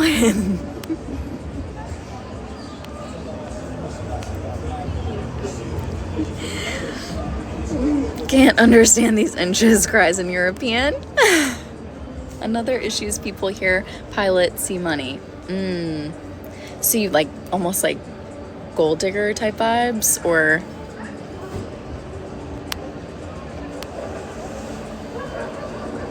translate to centimeters, please. Yeah, but money is good. There are people who can appreciate that but still love you for you. I agree.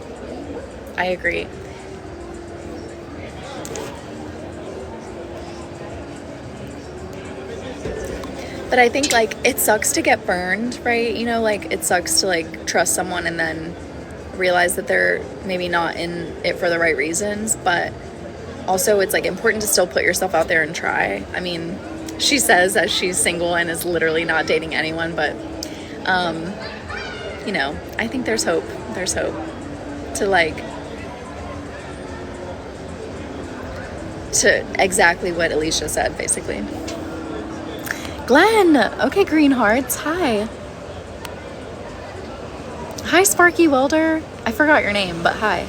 What's 83 centimeters in inches? 5'11"? I have no idea. Don't ask me. Hi, JG. Welcome. Welcome to Sub Sunday. Also, Alicia, I'm so sorry to ask you this. I know this is like, I should start asking a man, actually, someone in the group, so that you don't have to like do all the labor. I know you don't mind, but does someone else, maybe other than Alicia, first want to offer or agree to post a little update on the Discord in the announcements channel, letting my subs know that I'm live right now? It's a little late for me to, because I've already been live for 90 minutes, which I can't believe. But oh, I can turn the eye part off. Oh my gosh, yay! Okay, I love that so much better. Now you can see like my actual eye color. You can share my Discord. Okay, thank you, Alicia. I will say I'm probably not going to be live for that much longer, but I do kind of want to give all my subs, like, just at the very least, just give them a notification and give them a chance to hop in and say hey. Thank you, Alicia. You're bouncing in and out of sleep. Angela, hi. Okay, you do not have to stay then at all. No one ever has to stay, by the way, but Angela, thank you so much for being here. And I hope you get some rest. I'll try to be a little bit more quiet so my voice is more soothing. And I hope that you can, maybe I can drift you off to sleep. But hi.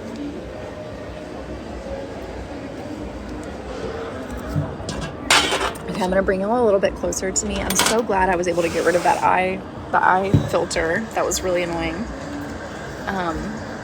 But okay. You're not trying to sleep, it's just happening. I see. I feel like there's less church now, more me, but hopefully that's a good thing. Sorry you're late, you slept in today. That's okay.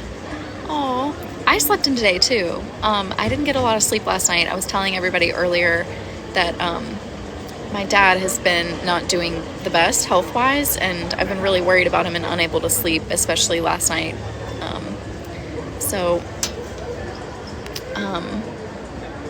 I'm so sorry you haven't been feeling well, though. I hope you feel better soon. But no worries, and I'm glad you got some rest. I hope it helps. I think sleep is really helpful for when you're feeling sick. As Angela says, she's not trying to sleep, it's just happening. Which is so funny to me. It's just happening. She can't control it. It's so pleasurable to experience Athens with you. Yay! Thank you, Bubba. Ditto. It's pleasurable to experience Athens with y'all and to share it with y'all. Thank you, Marcus. I'm sorry to know it. I'm sorry it's true. I wish it wasn't. So pretty. Like the Sunday night sounds going on. Me too. I thought about playing music and I was like, no, let's just let it be. And I thought about like staying in my hotel or maybe even doing like a walk with y'all. And then I was like, you know what? It's just nice to be like on a balcony, you know, with like, oh God, this view.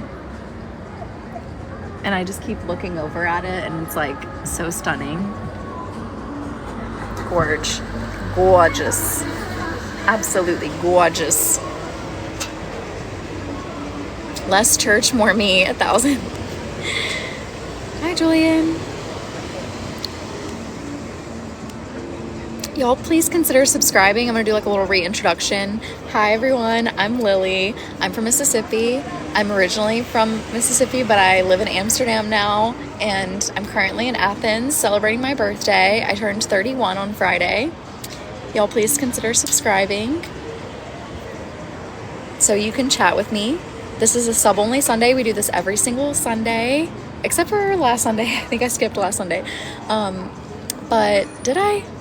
No, wait. I think I was live on last Sunday. Anyway, I do usually do this every Sunday for my subs, sub-only chat. So you should subscribe so you can chat with me. Click the link down here below, or you can click the star. There might be like a star up here or up here, or on my profile. But you should definitely subscribe so you can chat, and also join the Discord and chat with me there too, and join our travel community.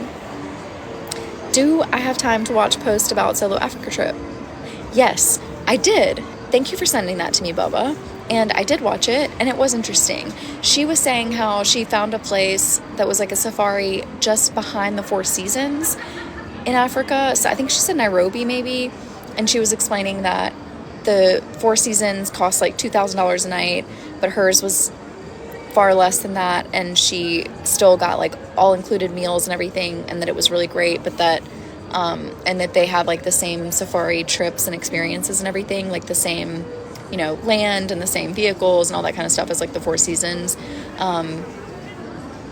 But yeah, so she didn't explain the cost though still, so I'm not exactly sure what she means by like less expensive. Like I don't know what the budget was for that trip. I need to dig more into her profile, but I followed her, and thank you so much for sharing.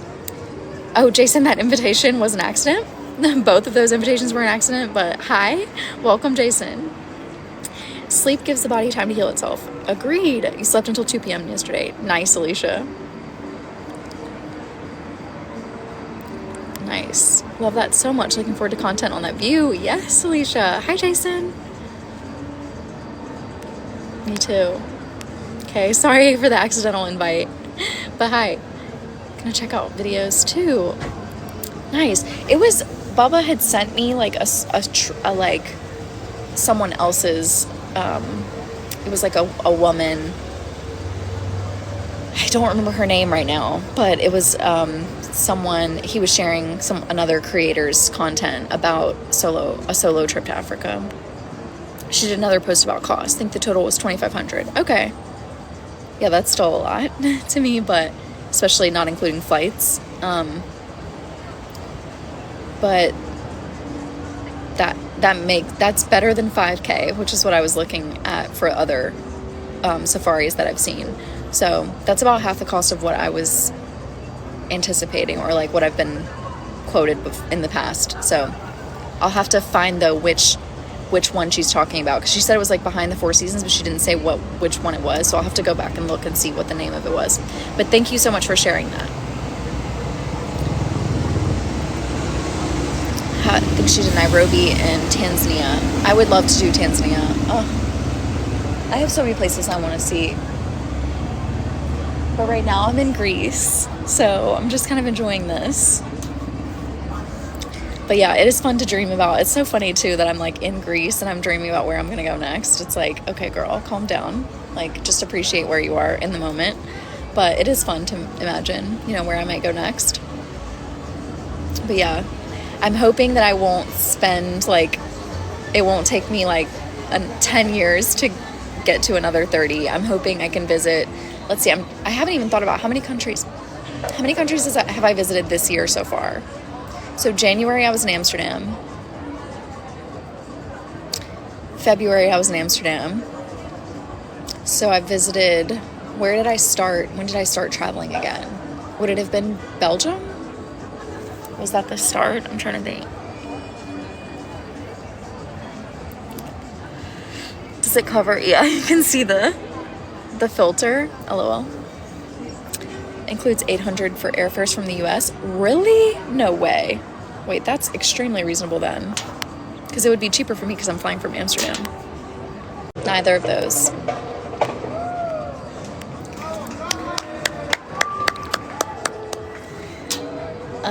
Represent. Nice, Marcus. Thank you for the follow. Kazakhstan, I'm dying to visit more like intriguing countries, kind of more rare countries, I guess, that are visited less often.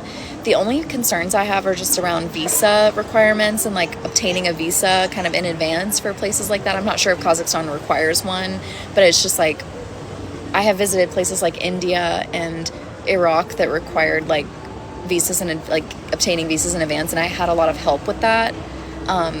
And now I'm kind of doing everything on my own, and it's a little bit trickier, and I end up typically I like book things last minute because I'm house sitting, and I guarantee you there are no house sits in Kazakhstan. So yeah, it's just not something I've considered like yet, but it's on my list, right? Because I want to see every country in the world. So I would love to visit Kazakhstan.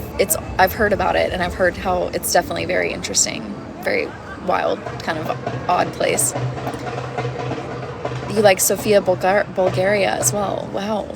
Yeah, Bulgaria sounds cool. Is that Glenn? Drummer. You were born a drummer. Glenn, where are you? Are you in Greece, Glenn? Is that you? 32 by 32. No, I'm going to do more than that. Have to let me know if when I come back to Lund. Oh, thank you, Marcus. I will definitely let you know. I hope I get to revisit Sweden. I definitely want to go back to Norway because I need to see the Northern Lights. I didn't get to see the Northern Lights while I was there, so I definitely want to come back, like, to that area. So I'll let you know. Have heard Portugal and Madeira are supposed to be incredible. Okay, nice. Yeah, Portugal, I think, is on my list. Like, no, I understand. It's okay. I hear you. I understand where you're coming from. I agree with you. I think it's definitely, it's complicated, right? But I try to stay open and relatively non-judgmental while also still advocating for women's rights and human rights. I want to be welcomed into these countries, and like, so it's a little bit of a, I don't know, it's,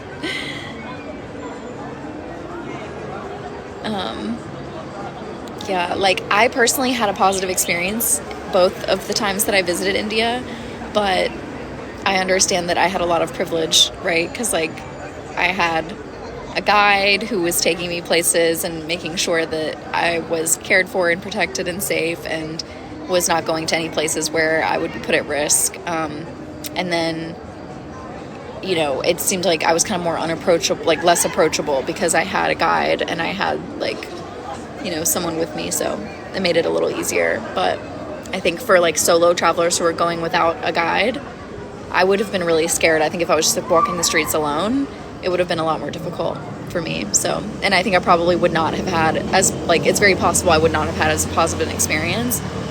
So I've actually seen a lot of videos of women who have gone to India and had really terrible experiences, even with guides. So it's, it's not this, I think it's like, it depends on the guide you get. It depends on whether you go with the guide or not. Like a lot of factors are dependent on that. So it depends on where you stay, how long you stay, I feel like.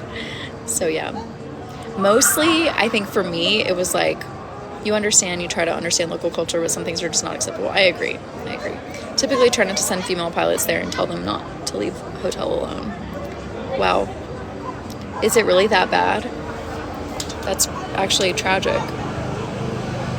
That they can't even like go outside.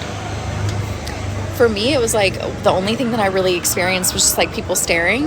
And then I remember when I was in kind of more like remote areas, like kind of the country, I guess, like rural places, it seemed as though they hadn't really had a ton of experience with like white women or maybe just like white people in particular, but specifically me, they kind of assumed that I was like a celebrity or something.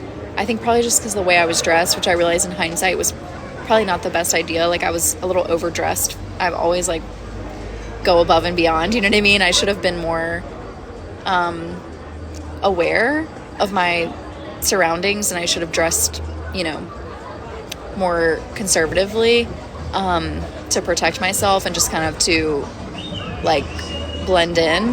But instead I just stood out, and they kind of assumed like I was a celebrity, and just everybody ended up just wanting to take photos with me.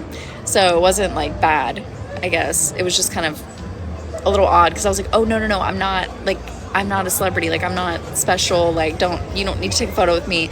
And they were like, people were just like getting in line to take a picture with me, and I ended up being there for like 2 hours taking pictures with people, and I kept trying to tell like my guide, and kept trying to tell them, and my guide kept trying to tell them like she's not like, you don't she's not anyone that you need to take a photo with, like, but everyone just stood in line and waited, and I felt like I had to. So it was another Alicia, you can tell this to Cara, it's another peer pressure situation where I felt like I couldn't say no, and it was just now like all these Indian people have photos with me randomly from like 10 years ago. It's funny. There was a female creator just attacked there. Oh no. Crazy. That is crazy. I'm so sorry to hear that. Wow. Awful. Just awful. Well, that's definitely, you know, one of many countries where that's an issue. I feel like, is it just me, or does it feel like the rates of like violence seems to be increasing amongst like towards women by men? Like the men like punching women in New York, and yeah, just there's like violence everywhere. It's awful. Blonde and beautiful. So, well, I was not blonde at the time, to be fair. I was a brunette at the time. I'm a natural brunette. That is hilarious. Okay, nice. You have a really good pilot friend who's black. Nice. Yeah, the one girl that I was thinking of who was explaining that she had a really bad experience, and she had booked a guide, like she had gotten a guide, but the guide that she got was like just not, she had been recommended to her by someone, and she didn't like do her due diligence to like check them out, I guess, or she said she did, but I guess it just wasn't enough, I don't know, but or wasn't accurate. But she had a really terrible time, like a really tough experience, and she's black, but I can't remember what her name is at the moment. I'll have to look her up, but I love her videos. I think it might be Jackie Solo Travel. Check her out, because she's really great, and her trips to India lately have been really fascinating, and she's very honest about her experience, and I really valued her perspective, because like I said, I had a positive experience, so it was news to me that, like, not surprising, but just like news to me that even with a guide, like, it can still go wrong. I think you have to have the right guide who like knows where to go and, you know, knows who to interact with and stuff. But when in Asia, he gets lots of stares. Yeah, I believe that. Asia is also another one where it's like, it's harder to be a person of color, I feel like. Also, even just white too. Like, I've heard that this might sound, and this may not be accurate now, but I've heard that in China, at least maybe like, this may have been like more prevalent like 10 years ago. I don't know if it's prevalent now, but like, someone was telling me that they lived in China. It was a woman, and she was telling me her experience of living in China, and she was like, they would spit on me. Like, they would walk, like Chinese men would walk down the street and see her and spit on her. Which I was like, are you serious? And she was like, yes, do not move to China. I was like, okay. But I don't know if that's still a thing.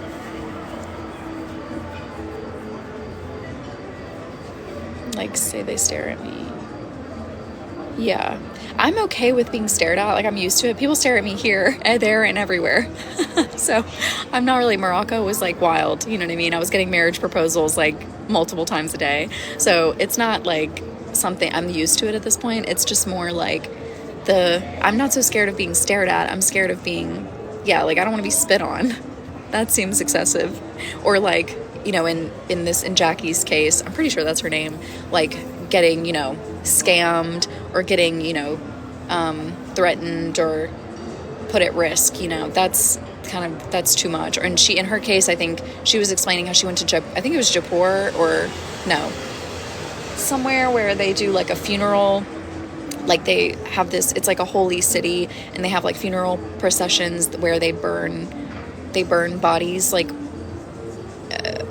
there as for funerals. And she wanted to go and see the holy city and experience it, and the guide was just being really uncaring about like how traumatic that can be, and like not understanding, and was getting them like really, really close to like the bodies, and the smell was really overwhelming, and they were getting like, there was like ash in the air, and it was getting on them, and they were like, we're not comfortable and we want to leave. And the guy was like, you need to like suck it up and like you need to get used to it or something. And she was like, no, I don't want to get used to like burning bodies. So it was just too much for her, I think. And I can see why if I had had that experience, I probably would have been overwhelmed.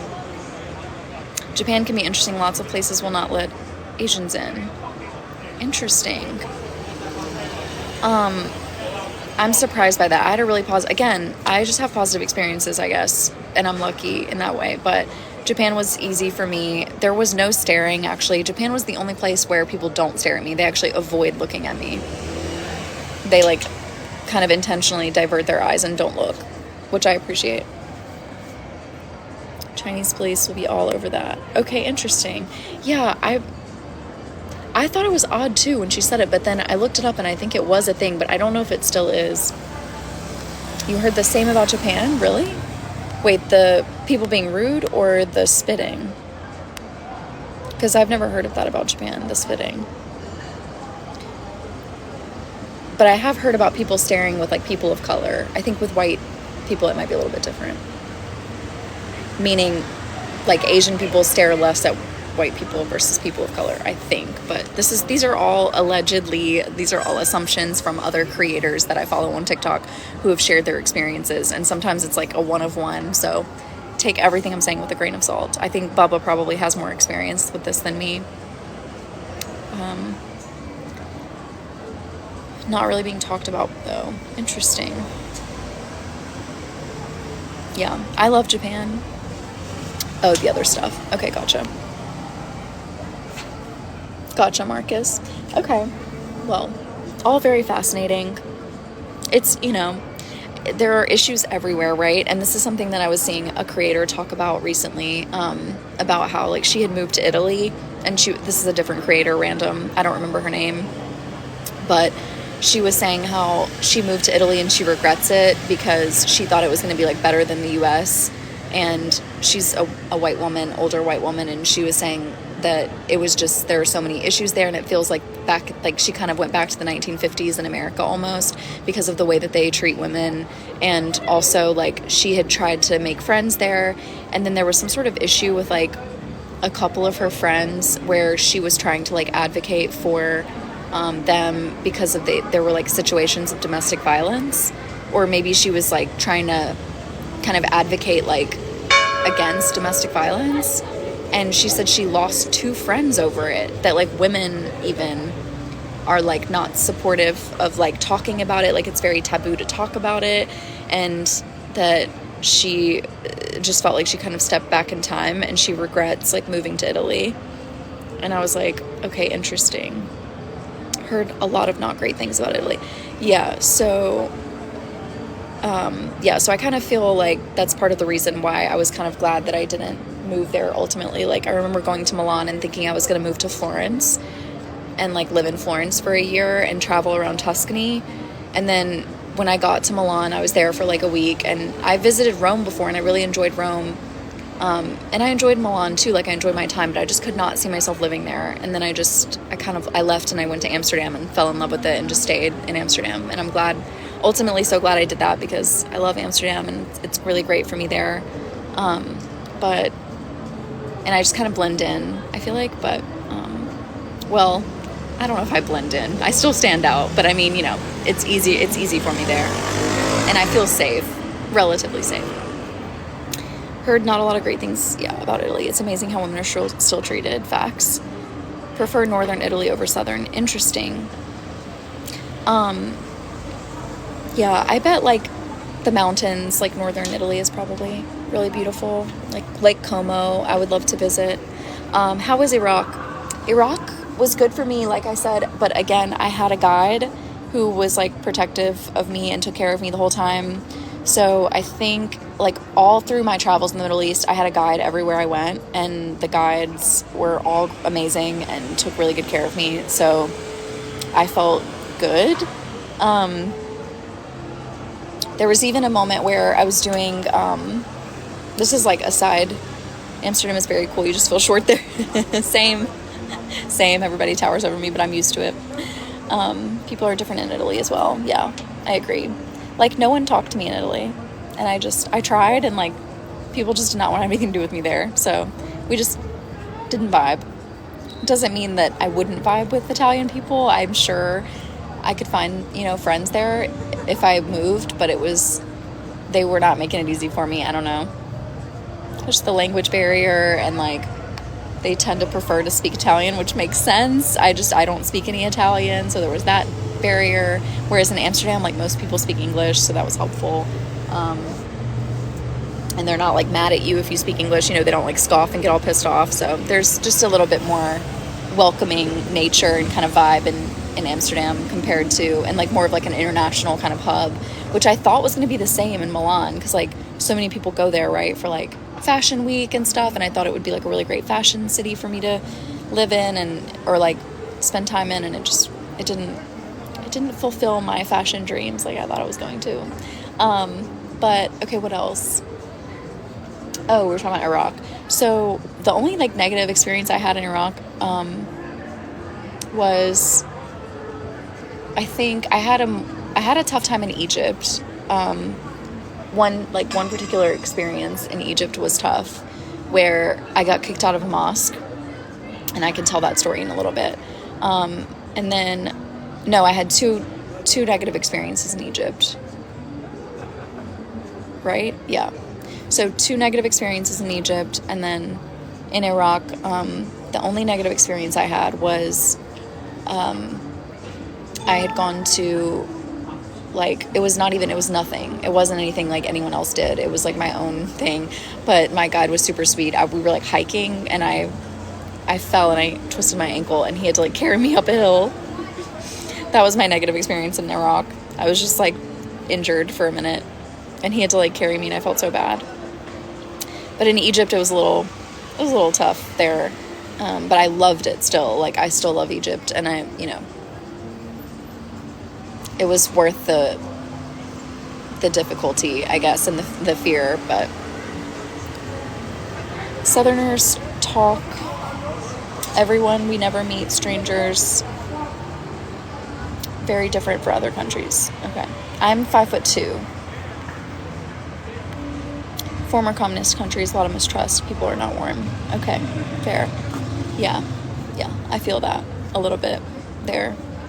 But yeah, so in Egypt, I had 2 negative experiences. One, most of the time, though, it was amazing, and I visited like 3 times. I love Egypt, so I visited a bunch, and most of my experiences were good. I want to clarify, like, I love Egypt still, but the first negative experience I had was I went to the oldest mosque, like, in the world. I think it's like one of, if not the oldest, at least in Egypt. I don't know. It was incredibly old, ancient, beautiful, and I was so looking forward to visiting. I have not done Saudi. I would, though. I would do Riyadh. But so I went in, and I was wearing, I want to do Jordan and Petra too. I want to do Amman and Petra. That's one of my top ones that I want to visit, actually. And I want to do Istanbul also. Istanbul, Amman, and Petra are like in my top. I don't know why I haven't mentioned those yet. I keep forgetting about like my Middle Eastern countries that I missed. That might be something I could do this year. God, that would be incredible if I could go back to the Middle East. But so, because I told you I lived in Dubai for 2 years, so I feel like it's kind of like it's like one of my homes to me. But anyway, what was I gonna say? Oh yeah, Egypt. So when I visited the mosque, I was wearing black leggings, which in hindsight, like, girly, put on a skirt. I don't know why. I had thought that my legs were covered enough, but you could still see like the outline of my legs, right, in leggings. And then I was covered, you know, full, like, long sleeve black tunic, I guess, that like covered my bum. And like, so there was no outline of like that part of my body or anything. I had no skin showing, but you could see the outline of my legs, right, from the leggings, because I didn't have like what is it? Oh my gosh, I'm gonna mess up the name. Abaya. I didn't have an abaya on, so, but I did have a hijab that he was yelling and really upset. I could tell he was very upset in his voice. He was like screaming. And so yeah, they kicked me out. So that was my one negative story in Egypt. And then my second one was just that I had visited during the Egyptian Revolution. So the revolution was happening like while I was visiting, and I remember the US recommending that Americans not visit there. And I decided to visit anyway because I just really wanted to go, and it was like an opportunity for me to go at the time. And I was like, whatever, I'll be fine. Which I was, luckily. Hi, Ferdman. Hi, Mike. Yeah, different culture in some ways. It's supposed to be a nice Marriott resort on the Black Sea. Then do a trip to Petra. That would be incredible. Kind of interesting with West and East Coast Germany similarly. Fascinating. Yes, I also would love to wear an abaya, and I think they are beautiful. I'm sorry, that was an accident, Jason, to invite you. I keep accidentally inviting people as I'm scrolling. I'm sorry. Your parents are Muslim for sure. Nice. Your parents will be in Egypt next week. Nice. Nice. Okay, DJK, I love that. Well, tell them I said assalamu alaikum.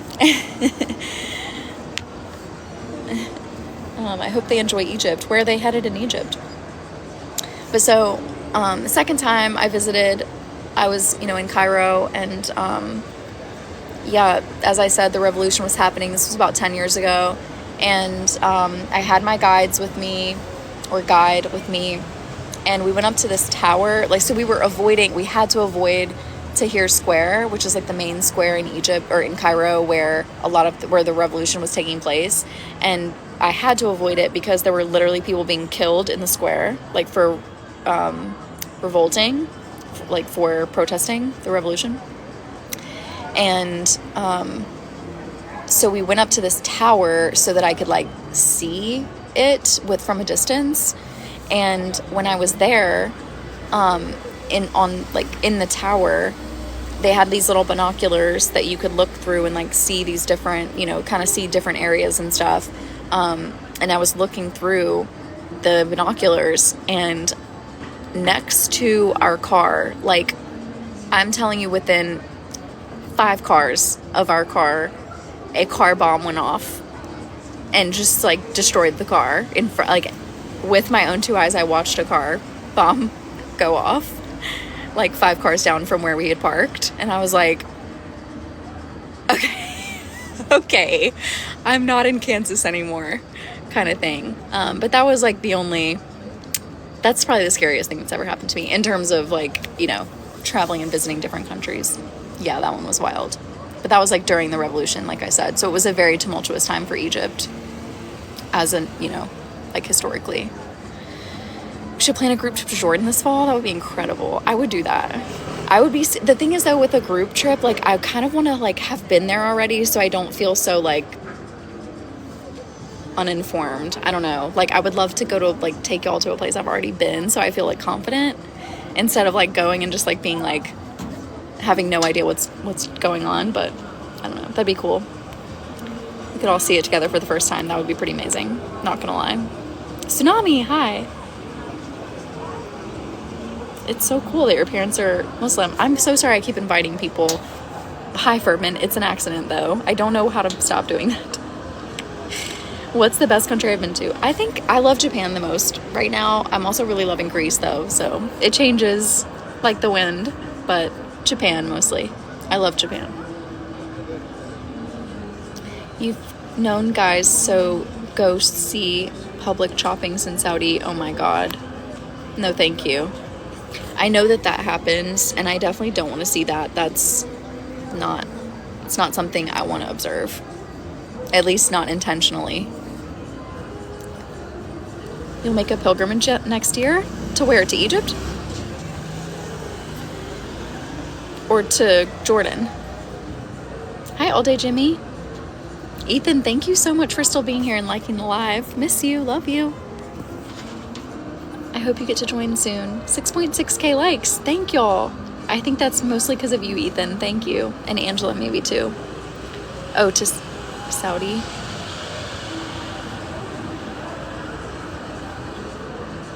Interesting. Nice. People ask you your favorite place, you can't really answer like different aspects of different places. Exactly. Same. But I think for the most part, in terms of like a place that made me feel the safest and the most like comfortable for me, maybe not made me feel the most comfortable. How do I say this? Made me feel the most safe and the most like unbothered was Japan. But I think that's because I've like lived a life where, yeah, I do get stared at a lot. Like, in America, it's not as bad, but in other countries, like, you know, like Morocco, Egypt, India, all the places we've been talking about so far, it's like, those are countries where, you know, it's a little bit more difficult for me to get around, kind of like, without, like I said, I have to have a guide pretty much when I'm going to those places. I can't just like solo travel and like kind of just go incognito, like go as I please, go wherever I want. I didn't feel free there, obviously. Here in Greece, like it's been pretty good. People still call, you know, kind of say things or whatever. They'll, you know, they're not asking, like they're not doing like marriage proposals and stuff and like stopping me in the street and like not letting me pass. That was really frustrating in Morocco. Like sometimes like the men would like literally like prevent me from getting to where I needed to go. They were trying to like block me and try to convince me to like, you know, all kinds of things. I just felt unsafe there. And so that sucked because I really, really love Morocco and I really love the Middle East in general. And I wish that it was a little bit easier for me to get around without, you know, without needing someone to feel safe with. But here it's like, yeah, I can get around and people just kind of stare and like give compliments, which is sweet, kind of, I guess. I try to take it lightly.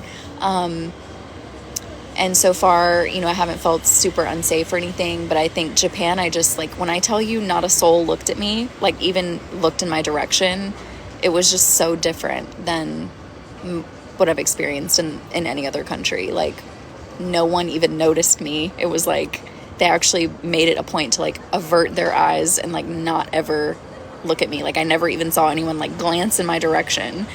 And so I just felt very like unseen and in a way that was kind of just new for me and kind of cool. It definitely made it harder to make friends. I didn't make any friends while I was there, but other than like the house sitters who were German. But I think if I moved there or like spent more time there, I could probably make friends, mostly, you know, because it's like Tokyo's like very international. So I think I would thrive there. Ronnie says a lot of streamers have moved to Japan, Asia. Yeah, I think I would probably move to Japan and I would probably love it. Oh, good night, Marcus. Okay, I'm wishing you luck on your electrophysiology exam. Oh my God. Okay, smarty. Good luck. Good luck, Marcus.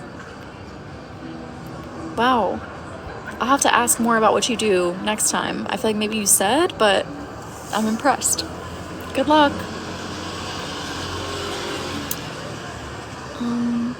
I have not done anywhere in China. That's also on my list. I want to see the Great Wall and I want to see Beijing and Hong Kong ideally. But no, I have not visited any of those places. It's also very... It feels like a big commitment for some reason. I think financially it feels big. Also visa-wise or like just getting into China felt... I think when I was going, it was during COVID. Or like, sorry, when I was in Japan and I was close by and I wanted to visit, it was during COVID and there were restrictions. I was not able to like meet at the time. because I had lost my COVID vaccination card or something. There was like a whole issue with me being able to get in, so I didn't go. But I would love to visit China. That's definitely on my list. Daughter wants to go to Japan, but she can't get her to eat at a Japanese restaurant. You can't get her to a Japanese restaurant. Wait, what do you mean? She doesn't want to eat there? Or like you don't have Japanese restaurants near you? Say more, Angela. Is she afraid of like Japanese food? Like she doesn't want to eat, like she doesn't like it, or just never tried it, too scared? Very particular. Okay. But they have, so interestingly, like Japan is it's a very international place, right? So like you don't have to, I mean, you can eat pizza in Japan. You know what I mean? Like there, of course, like if you really want to like have a very culturally immersive experience, then yeah, of course, there's like sushi, incredible sushi, and like lots of amazing like fish and like really special culinary experiences that you can have in Japan. But also, if you don't want to experience that, I mean, there's like a KFC, there's McDonald's, there's Burger King, there's like all the fast food places that there are in the US. There's like chicken places, like just so many options, I feel like, in Japan for food. Like they love American food there. So there's lots of American food like chains. There's like that Filipino chicken place, what's it called? It's not Lollipop, but it's like Jollibee. They have Jollibee. They have, yeah, does she like McDonald's? Like, does she like fast food? Because they have like every fast food place you can imagine. And they have Uber Eats, and you can like Uber Eats anything to your place, and it's like they have anything you could want ever. They have better food and like more options than like America, I feel like. The tipping culture in Japan? Wait, what's the tipping culture in Japan? Now I'm like, wait, what are you talking about? She doesn't like pizza either. You've been to a lot of other cities in China. It would be fun. Hong Kong's easier. Haven't seen the wall or Beijing. Visa is very difficult. That's what I'm saying. It's like not easy, but I want to though, and it's on my list. No social media in China. Yeah, I know. That's part of the problem. Right, but why did you do the like sneeze? It's disrespectful. Yeah, I know. But I don't understand the sneeze there, Ronnie. What was the sneeze emoji for? But yeah, I kind of liked it.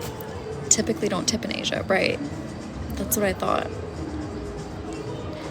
That'll be good news if she gets to go. Yay, good. Yeah, I think she would still like it. It might be a little tough, especially if she's in like more remote areas. Like I think Kyoto, no, not gonna happen. Don't go. She should not go to Kyoto if she doesn't like particular food, or if she's particular about food. Definitely not Kyoto. Probably definitely not anywhere else but Tokyo. But if she wants to go to Japan and she gets the chance to go to Tokyo, I think she would be okay with food. I think she could definitely find spots. It might be a little tricky, but like I said, there's Uber Eats, and you can just type in like American food, and she'll be able to find something near her, or that could deliver to her potentially. So yeah, I would recommend Tokyo for sure, but nowhere else. Nowhere else would probably have it.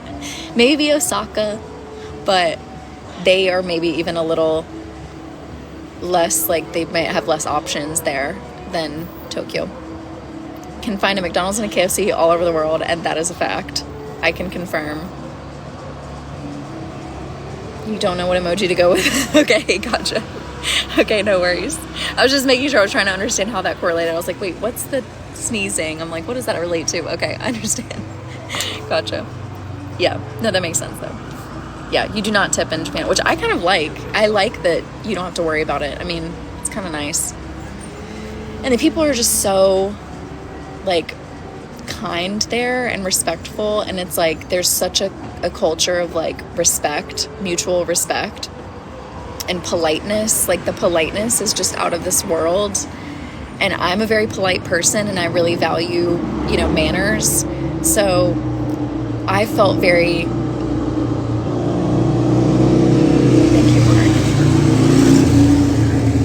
I felt very safe and very, like, well taken care of in Japan. I just felt like they were really going above and beyond for me. And then, like in terms of hospitality. And then I also really enjoyed their manners. Like, for example, like the taxi doors open automatically for you, and every single like driver is like very, and like every single service person, like person in the service industry, there is just incredibly like kind and helpful, and they all seem genuine. Felt bad not tipping because you're a big tipper. I feel that too. I remember I did try to tip in a restaurant actually in Japan because I really loved it so much and I loved the people so much, and they refused, and they started to get upset with me because I was trying to tip, and it's because it's considered like really, really rude. And I learned my lesson with that. But yeah, if a lot of Filipinos will expect tips in some places. Really? Loving this travel combo so much as you sip your London fog. Alicia, you and your London fogs. I want to see photos of your London fogs, because it is hard to make like a really good London fog. There's, you know, you kind of have to have like the perfect like balance of the ingredients. So I love that you're making them yourself and that you've got a perfect little recipe going there. I dream of a London fog perfectly made for me. Ooh, tell him what a London fog is, Alicia. It's one of my favorite tea drinks in the world. It's the best. Is tipping only a US thing? Yes, it varies, but for the most part, Europe, tipping is more optional. It's now becoming more and more encouraged, I would say, in Europe. Like they're starting to offer it, like, you know, on the little card thingy, like 10, 15, 20%, kind of like in the US, and it's optional. They're not going to like get upset if you don't tip. Like in the US, I feel like it's expected, whereas in Europe, it's more encouraged, but not required. But in places like Japan, for example, it's like rude. Like you do not tip. They will get upset. Like they will they'll be really offended. And yeah, even if like you really, really want to and you really, really value them, it's like you aren't supposed to. You'll send photos on Discord. Nice. When was the last time I was in the US? I was in the US for about 5 months last year during the summer. So I arrived, I arrived in late summer, so like July, I think, and then maybe early July. And then I was there for about 5 months. So August, September, October. And then, yeah, I left for Italy. And like I said, I was in Milan for about a week. Oh, tiny. Thank you, DJ. I was in Milan for maybe a week or two in September or October. And then I flew to Amsterdam. And then I've been living in Amsterdam ever since. So since like October. So yeah, about 5 months last year, from like July to September-ish, October-ish. I'm loving this travel combo too, by the way. This is amazing. I love y'all. Also, my battery's about to die and I'm at 2 hours and 30 minutes live, so I gotta go soon. But this has been so fun. I love hanging out with y'all and answering questions like this. The best. Lots of Filipinos will expect tips in some places. Interesting. That's such a good question, Emily, by the way, about tipping.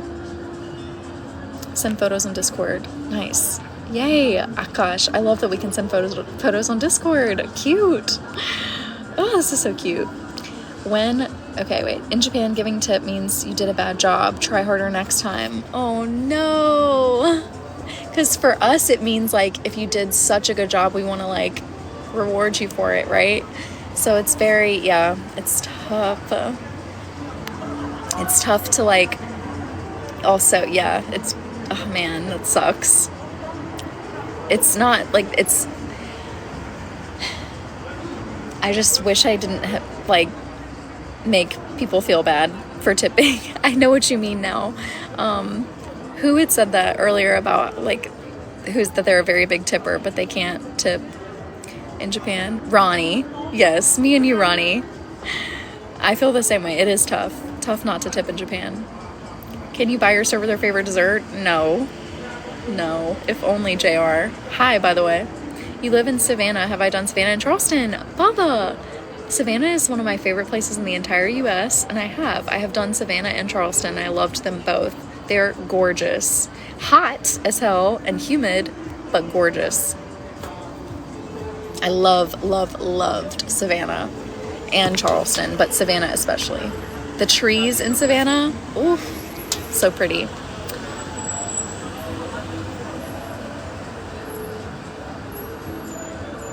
You want to go to Iceland so badly? Wait, I feel like I'm sleeping on Iceland, honestly. Reykjavik would be so cool. I've never visited there, but I think it would be incredible. Maybe we should go to Iceland together, Angela. It is such a nice church. You're originally from that area? Wait, Savannah? Oh yeah, we talked about this, like Charleston-ish, right? And you moved to Chicago from there. Emily. I'm talking to Emily for the record. Okay, I do have to go soon because I'm getting sleepy. And it's almost my bedtime. Hold on. Ugh. Okay. Augusta, Savannah area. Gotcha. Nice. Oh, thank you, Baba. That's so sweet. Oh my gosh. Thank you all for all my gifts. Everyone's been so generous. Iceland would be nice. Want to do a fly fishing trip. Whoa, I've never been fly fishing before. That sounds fun. You do $2 for every $10. Okay, that makes sense. So 20% roughly. Cool. Oh, I love y'all. Okay, I do have to go, but I love that 100 of you are watching right now. Incroyable. Y'all should subscribe for those of you who have not. I will say, I think I meant for this to be a sub-only live altogether, meaning not just a sub-only chat, but like a sub-only live. So I may have to change that next time so that like y'all don't just get to like watch. And thank you to everyone who gifted. I think mostly Ronnie. Wow, so many from Ronnie. Thank you, Ronnie. And Abiola, thank you so much for being here. Who else? I just want to shout out everyone who supported. Beach. Thank you for the 10,000 likes. Oh my gosh, we hit 10K. Nice. And who else? I don't know. I can't shout everyone out, but thank you to all 100 of you that are watching right now. Y'all please consider subscribing. Subscribed currently. I wanted to just remind you really quickly that the best, one of the things, like on top of subscribing, best thing you can do for me for my birthday and just like in general is to subscribe, right? And most of you who are here have already done that. But second best thing you can do for me once you've subscribed is to make sure that your subscription, if you go into your subscription benefits, well, I'll say second thing is join the Discord. That's second thing. Make sure that you go into your subscription benefits and click on your access to the Discord and make sure that you're joined and join the Discord and hang out with us there. And then third thing is once you've subscribed and once you've joined the Discord, please consider going into your subscription benefits and setting your subscription to auto renew. So you can make sure that it's set that like it automatically renews every month and it just comes out of your checking account or whatever card you have set up, and you don't have to worry about resubscribing every single month. And that would mean a lot to me if you like know that this is, valuable for you and you really enjoy being a part of this community. Of course, it's really fun to try it out for a month, but I think if you already know you are loving this and you want to join me every week and like keep following me on my travels and see me go from 30 countries to like 40 and 50 and onward, please go ahead and just like for my own sanity, just go ahead and click that auto renew in your subscription benefits, because then it makes it so that I'm not constantly having to like reset my subscription number like goal every single time. Because right now it's like it seems like I hit a goal and then I kind of get pushed back because like people's auto renews aren't set. So it would mean a lot to me if like there was some consistency in our community and that we felt like we could all rely on each other that we're all going to be here every month and show up. So something, or you can't or whatever, the next option would be to go visit all the links in my bio, like my blog, go check out my YouTube, go subscribe to my YouTube, go check out my Instagram, go follow me on Instagram, and please go engage with all of my content. Like, scroll through my videos of recent posts, even older posts maybe, leave a like, leave a comment that's like 5 words or longer, something meaningful that, you felt from watching the video, save the video, share the video, like all those things are free. And all of those things help me, especially likes and comments and saves and shares. Those are all helpful for driving up my numbers for engagement and just helping me grow as a creator. So that would be something that you could do in lieu of subscribing, is like donate to me directly, or through the links in my bio, or just engage with my content both here and elsewhere. Josh, oh my gosh, hi, welcome back. Oh,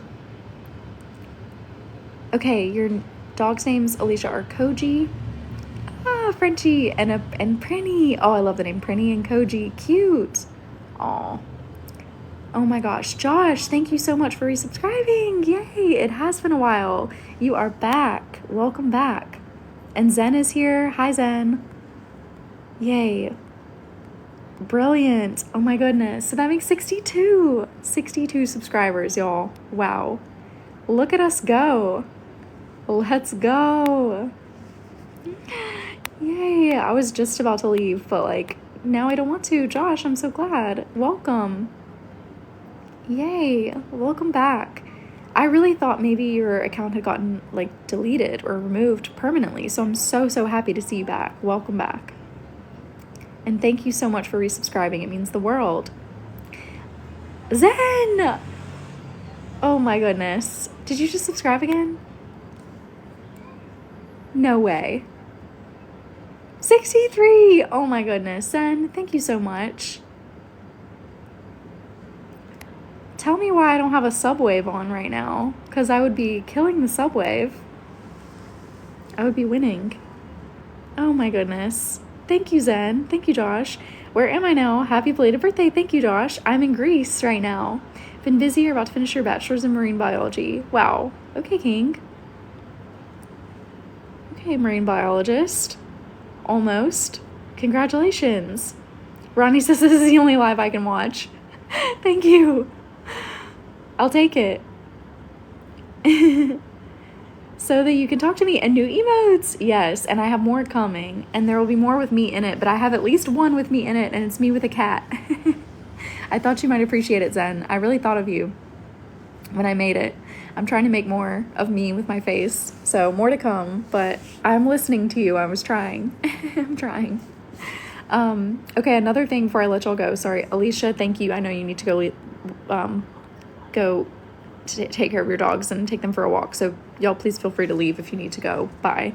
But just really quickly, also what I was going to say is, if you don't want to subscribe and you don't want to donate to me directly and you don't want to engage with any of my content, if none of those things work for you, another option would be, especially just in honor of my birthday, or if this message resonates with you at all, please do consider donating to your favorite charity, or a charity that is meaningful and resonates with you, in my honor or in your own honor if it compels you. I just hope you receive this message and know that my goal ultimately is to give back, not to my own community that I'm building here, but also to others outside of my community.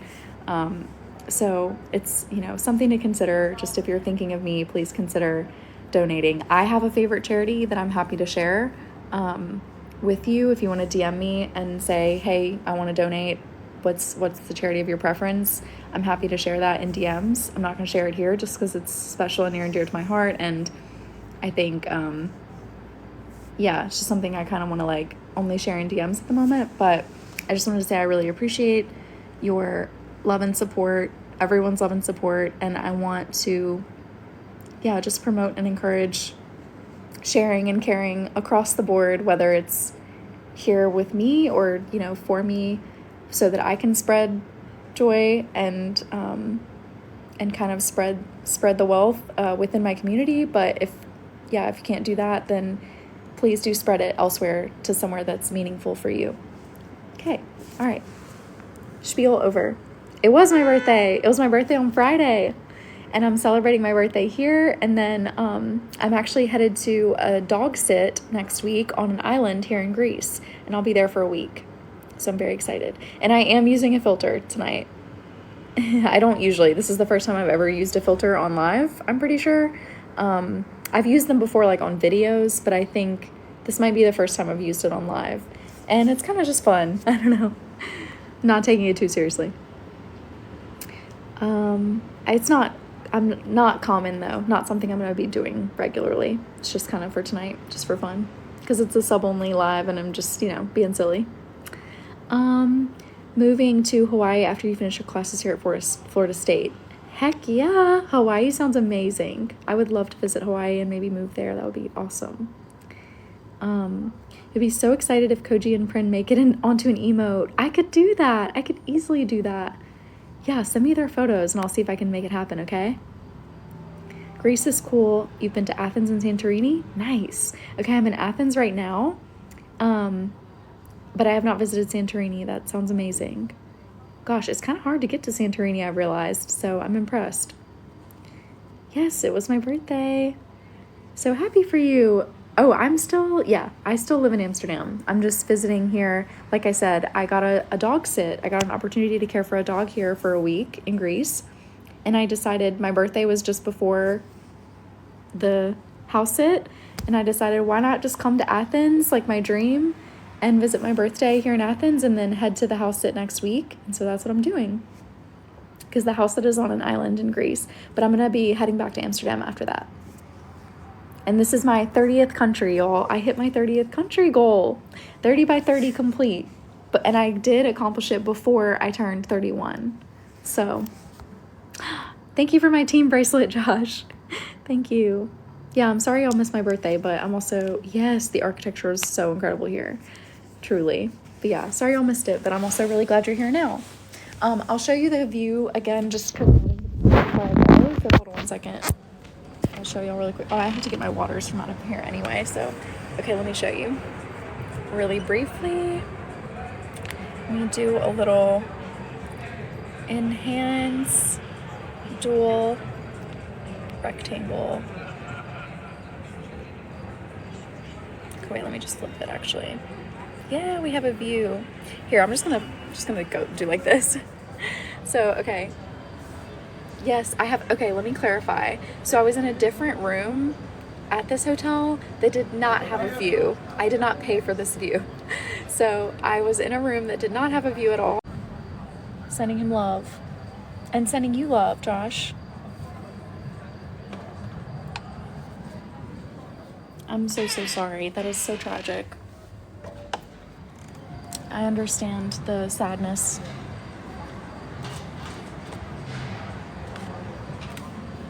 I hope you're doing better. Maybe not better, but I hope you're able to, I just don't even know what to say other than that's so tragic, and I'm so sorry. I can't even say anything other than I'm sorry for your loss. And I love you, Josh, and thank you for being here. Oh. Well, I'm glad you were able to make him happy again, but I want you to be happy again too. I'm sorry. Looks like a very clean, well-maintained Mexico. I think maybe you're not getting a good vibe. It's not like Mexico to me. I've never visited Mexico though, so I guess I can't say that actually. Let me take that back because I've never visited, so what do I know, actually? Maybe it is. Maybe you're right about that observation. Maybe that's true. I'm sorry I doubted you because I don't actually know. Correct myself. Correct the record here. You could very well be right, JR, about that. She is part Anatolian Shepherd and German Shepherd. That's interesting because My mom actually is like getting some Anatolian Shepherds, I think, maybe soon. And I was like, I don't think I've ever heard of that breed, but now I'm hearing you say it. It's kind of random. But cool. That's so cool. Sounds like a good dog. And yeah, you should join Josh. We have a Discord now, and you should join the Discord and share your pics on Discord so that everyone can see them. Because I bet everyone else wants to see too, like Alicia and everyone. Like I want to see, probably Alicia wants to see. So you should share them. Maybe I'll create like a pets channel. I don't know. Or if we just for now, maybe we could do it like just general, like the general channel. I don't know. Do you join it through here? Yes. I think you can click on your subscription benefits. Like I don't know exactly how, but click on your subscription benefits somewhere. And then when you go into your subscription benefits, it'll say like join the Discord, and you click join the Discord. But if you can't, I'll just DM you the link to join. I can make a pictures tab. Okay, perfect. I'll just make a pictures tab for pets and y'all can add it there. I'll do that before I go to sleep tonight. I should go to Mexico. I agree, Zen. Okay. All right. I think this is a wrap then. Thank y'all so much. Thank you so much to Josh for subscribing and to Zen for subscribing. Yay. I'm glad to have both of y'all back. What a beautiful end. Yay. And Ronnie, thank you again. And DJ, thank you again. Okay, I'm sure I would love it. I'm very interested in visiting Mexico. I don't know why I haven't visited yet. Zen says, no, I'm sorry. I've been live for like 3 hours now. Oh, it's unintentional.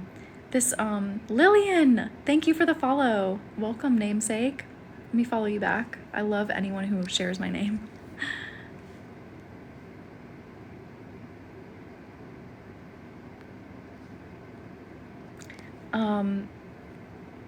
Great live. Be sure to follow. It's not always sub only. Yes, that's correct. It's not always sub only. I go live every single day. Not sub only. I will say I skipped yesterday and I'm not going to talk about it, but typically I'm live every day. Just regular lives. And then every Sunday we do sub only chats, and it's just for my subscribers. And that's what we're doing today. That's what this is.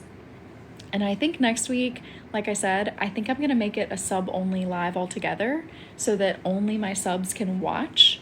So you won't even be able to watch next week unless you're subscribed. Okay, perfect. Love you too, Alicia, so much. And I'm loving Penny and Koji. I can't wait to see pics of them. So cute. Love ya. I love it. Zen. It's cute to see you use that one. Very cute. Spencer, hi. Ugh, I'm leaving soon, but I'll talk to y'all later, okay? I'm probably gonna go live tomorrow morning, hopefully. So I'll see y'all then. Ideally. Me with a kitty. Love it. More to come as well for those emojis. Thank you, DJK. I hope your parents have a good trip to Egypt, by the way, and I hope you enjoy your pilgrimage to Saudi soon. Spencer, thank you for the follow. And Bubba, we should definitely chat more about traveling. I love the idea of visiting, somewhere soon. So yeah, we'll have to talk more. And yeah, I also really like the idea of a group trip. If some people are interested in a group trip, maybe in the fall to like Jordan, I'll have to think about how I would make that work and like how I could do that when I've never actually been there before. But I'm open to it because I really do want to visit Jordan and also Istanbul, TBH. So, but like I would really love to visit Amman and Petra. So I think it could be cool if people are interested in joining me on that trip. It's something to think about. But of course, that would be only for subscribers. So we'll have to see if anyone's interested. Maybe just like maybe start a little message chain about it or something on the Discord. I don't know. Maybe I'll set a new channel of like group trip ideas or something. I don't know. Maybe put it in the ideas and feedback channel and we'll talk about it. Your brother's making me? Aw. Well, hopefully you still have fun with your brother on your trip. Could be cute. Julian, hi. Okay, I'm leaving soon, but hi and bye. Okay. Bye, y'all. Thank you for being here. Julian, are you subscribed still? I feel like I've seen you a bunch. Oh, that was not intentional. I didn't mean to invite you. But, are you still subscribed? If not, you should resubscribe because I feel like I've seen you so much tonight and I would love to be able to chat with you. I haven't heard from you once. I'm scrolling through my subscribers and I'm not seeing you anymore. It seems like you are no longer subscribed. So, something to think about. Something to consider. We miss you, Julian. Love ya. Love seeing you here anyway, but yeah, gosh, I want to be able to chat with you. Been to Bulgaria yet? No, not yet. It's on my list. Josh. Yes. I love it. Quinn, hi. Welcome. I gotta go, Quinn. J-Star, I gotta go. It's been hours. I gotta leave. But I'm glad to see y'all. Your favorite is this one. Nice. 10 out of 10. Me too. I love that one too. Hi, Quinn. You're back. I know. Oh, such a bummer. It's like, I'm already like in bed. I'm ready to go to sleep now. It's late, I think, here. I don't even know what time it is, but I know it's late. And my phone is almost dead. And like, yeah, the sun has gone down. I think I've been live for almost 3 hours. I was not intending on this being a 3-hour live, but y'all have really kept me so entertained with the questions. We've had such good travel chat. So many new ideas and thoughts about different places, both that we've been and then also new places that we haven't been. And you've given me a lot of great ideas about maybe where I would go in the future and potential group trips. And we're going to get a pet channel going with pictures of pets. I'm going to try to get some pets in the emojis so that y'all can use emojis to show me your pets in the chat. I love it. So many great ideas. Thank you. Oh, and how many new subscribers today? 3 total? We had Zen subscribe. We had Josh subscribe. We had Ronnie, were you subscribed already? I'm trying to see. Or did you just subscribe today? Hold on, let me look. Yeah, Ronnie subscribed. So 3 new subscribers? I mean, come on. Incredible. Try to stop in more often. Okay, thank you, Josh. Yeah, so great to have you back. Truly. You and Zen. And my condolences again, Josh, for your loss. I'm so sorry. Okay. Love y'all. Thank you for being here. All right. Until next time, thank you for the 13,000 likes and all the love. It means the world. I could go into a whole nother spiel about how you should subscribe and why and who I am and what I'm doing here, but I'm going to save it for later just because I've been live for 3 hours, but I love y'all. Okay. Thank you. Love you. See you tomorrow, hopefully. Oh, thank you for my rose. Okay. Bye, friends. Until tomorrow. Okay. I love this, how the filter does like a change. I tap and it's like blue eyes, which are creepy, and then regular. Okay. Love y'all. Bye.